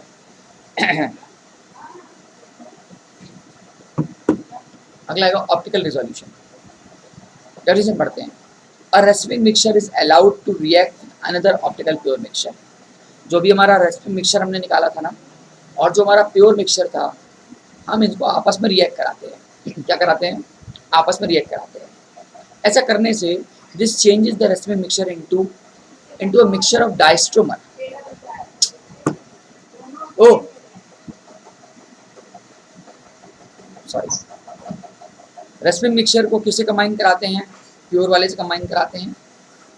ऐसा करने से ये जो मिक्सचर होता है किस बदल जाता है, डायस्ट्रोमर बदल जाता है, जिसकी अपनी different melting point and boiling point होती है, अपनी सॉलिबिलिटी होती है, और आप इसको सेपरेट आउट कर सकते हो, ठीक है, सो दैट आपको प्योर एनेंटियोमर मिल सके। ओके, क्या बोला मैंने, एक प्योर रेसिपिंग मिक्सचर लेना है और आपको एक प्योर ऑप्टिकल एक्टिव कंपाउंड लेना है, इनको उठा के मिक्स करना है। मिक्स करने से होगा क्या, आपका एक डायस्ट्रोमर तैयार होगा। डायस्ट्रोमर तैयार होगा, जो डायस्ट्रोमर तैयार होगा उसकी मेल्टिंग पॉइंट और बॉइलिंग पॉइंट अलग अलग होगी, सो दैट आप उसको सेपरेट आउट कर सकते हो। मैं एक एग्जाम्पल फिर समझाता हूँ। मान लेना, सपोज करना कि मेरे पास एक ए नाम का रेसिपिंग मिक्सचर है, देखो प्लस माइनस का साइन दिया हुआ है, ठीक है, इसमें से मुझे प्योर ए को अलग करना है, प्योर ए को अलग करना है, ठीक है। ऐसा करने के लिए आपने किसी दूसरे प्योर बी से, जो कि प्योर था, इससे रिएक्ट कराया, इसका रिएक्शन हुआ, क्या हुआ, रेसिपिंग मिक्सचर ए का और प्योर आपके बी का, इनका मिक्सचर हुआ, मिक्सिंग हुई। इससे होगा ये कि हमको प्योर को अलग करना है।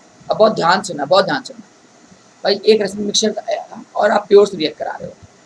अब देखो, इस ए प्लस माइनस के दो फॉर्म, एक ए खुद प्लस और एक ए माइनस, है ना, मतलब एक बार प्योर ए बी से रिएक्ट करेगा प्लस वाला, और एक बार माइनस वाला बी से रिएक्ट करेगा, ये होगा ना।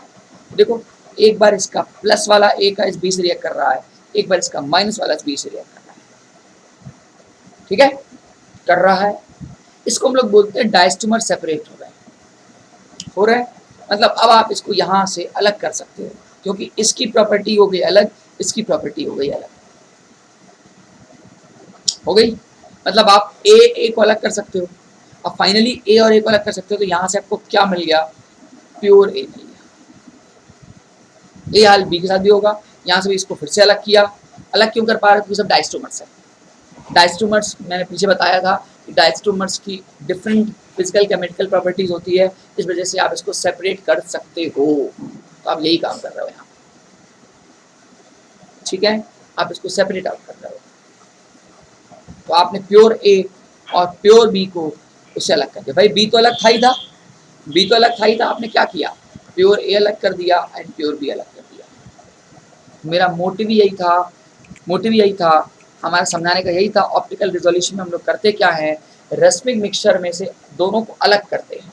अलग करेंगे कैसे, उसको रिएक्ट करा देंगे किसके साथ, किसी दूसरे वाले के साथ, जो कि ऑप्टिकल प्योर होगा। ऐसा करने से क्या बनेगा, डायस्ट्रोमर पैदा होगा। डायस्ट्रोमर क्या करता है, डायस्ट्रोमर चूंकि डिफरेंट केमिकल प्रॉपर्टीज रखता है, डिफरेंट फिजिकल प्रॉपर्टीज रखता है, इस वजह से वो सेपरेट आउट किया जा सकता है और आप अलग कर देते हो उसके बाद, ठीक है।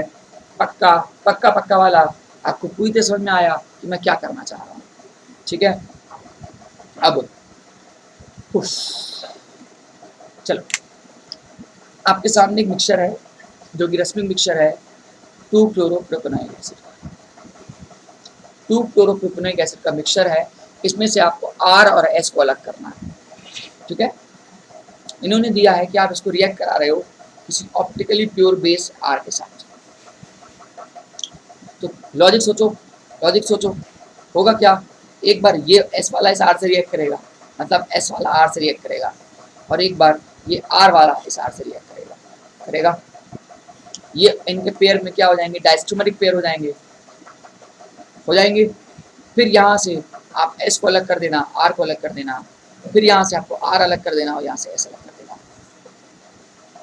तो भैया आपका R तो अलग था ही था, सॉरी ये R आ रहे हैं, R तो अलग था ही था, दूसरा एक S और एक दूसरा R भी अलग हो गया। ठीक है, लेकिन रिएक्शन कराते हैं। अब देखो ये एसिड है और ये बेस है ना। जब आप इसका इससे रिएक्शन कराओगे एसिड और बेस, तो देखो एसिड, ये देखो आई एम सॉरी, ये रिएक्शन हो रहा है, एक एसिड, ये माइनस ये प्लस, ये एक्सेप्ट कर लेगा, क्या बन जाएगा NH3 प्लस और CO माइनस। तो इसका S ने इसके वाले S ने इसके वाले R से रिएक्ट किया, दूसरे वाले के R ने इसके वाले R से रिएक्ट किया, जो मैंने आपसे बोल रहा हूँ, मैपिंग कर रहा हूँ। अब इनको आप अलग अलग कर सकते हो, डायस्टोमर सेपरेबल हो गए, हेंस फाइनली ये बेचारे अलग हो गए। वैलेंसी बात में पूरी कर देना, आप H वापस दे देना इसको, ये सारे अलग हो गए, देख सकते हो। तो हमने क्या किया, ये तो भाई साहब ऑलरेडी अलग था ही था, इसमें कुछ नया है ही नहीं।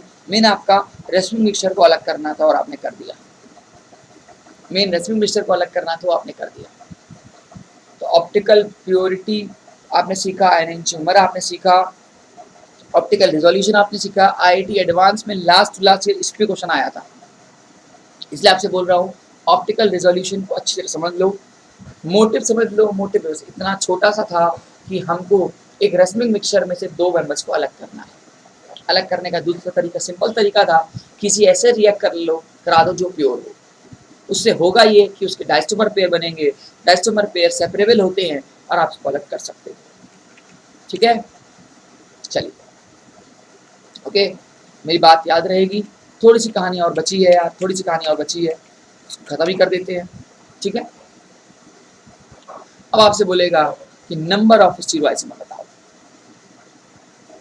तो यार ये कुछ फॉर्मूले हैं, याद रखने हैं आपको कि अगर वो अनसिमेट्रिकल है तो फॉर्मूला लगेगा 2 की power n, where n is the number of Kyle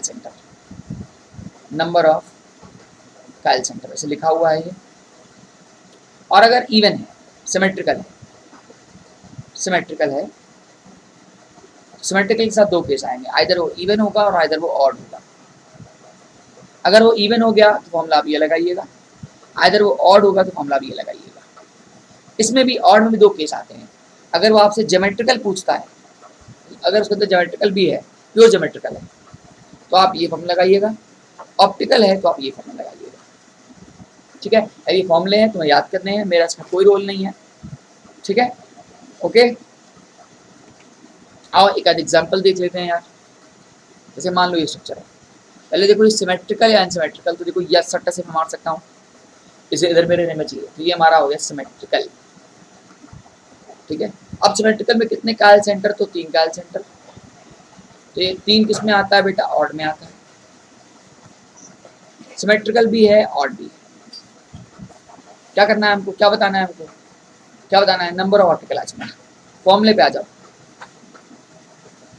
symmetrical और 2 की पावर n माइनस 1, 2 की पावर n माइनस 1, तो 2 की पावर 3 माइनस 1, 2 की पावर 2, फिर कितना हो जाएगा 4।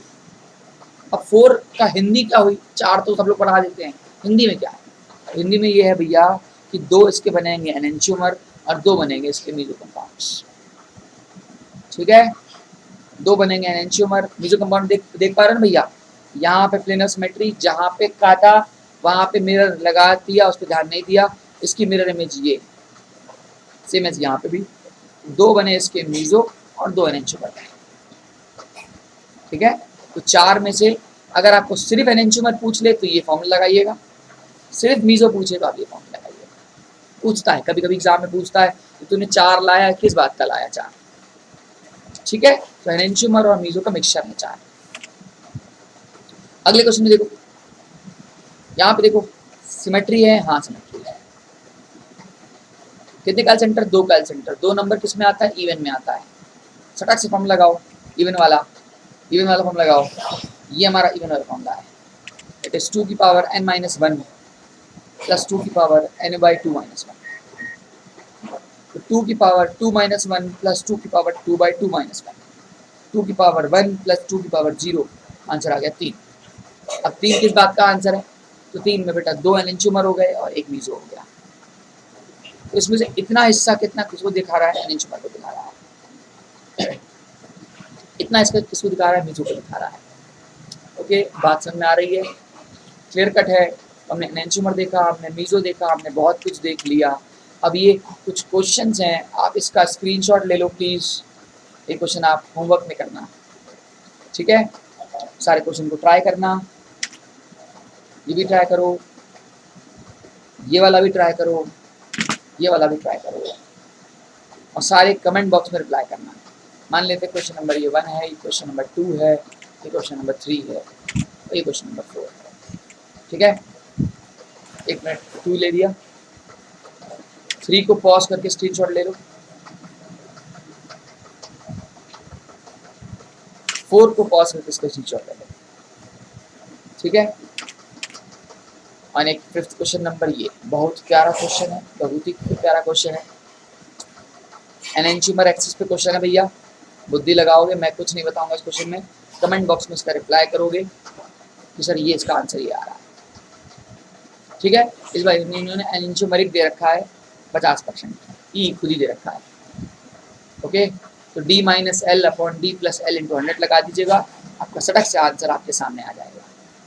ठीक है, मैं कुछ नहीं बोलूँगा, आपकी बुद्धि है, आप जानो। ठीक है, वैसे तो 50% देखो मिक्सचर में है, तो 50% देखो प्योर, 50% मिक्सचर। अब इस मिक्सचर में भी 50-50 क्या हो जाएगा? 25 + 25, तो प्योर मान लेते हैं कि ये R है, तो ये भी R हो गया, ये S हो गया, R को ऐड कर दो, कितने R हो गए? 75। सटक से आंसर, क्वेश्चन खत्म हो गया ना, है ना? बुद्धि लगानी है। चलो, thank you very much guys यार, बहुत पेशेंटली तुमने सुना, मेरी बात को समझा। ठीक है, छोटी छोटी बातों पे अगर कुछ मिस्टेक हुई है तो ध्यान मत देना, I am sorry for this. ठीक है, अपना ख्याल रखिएगा, thank you very much guys, ख्याल रखिएगा, चैनल को सब्सक्राइब जरूर करिएगा, मेरे कोड को जरूर याद रखिएगा, मेरा code Dhiren, that is DHIREN, इसी से आपको 10% का डिस्काउंट मिलेगा, और नोटिफिकेशन को दबाना मत भूलिएगा।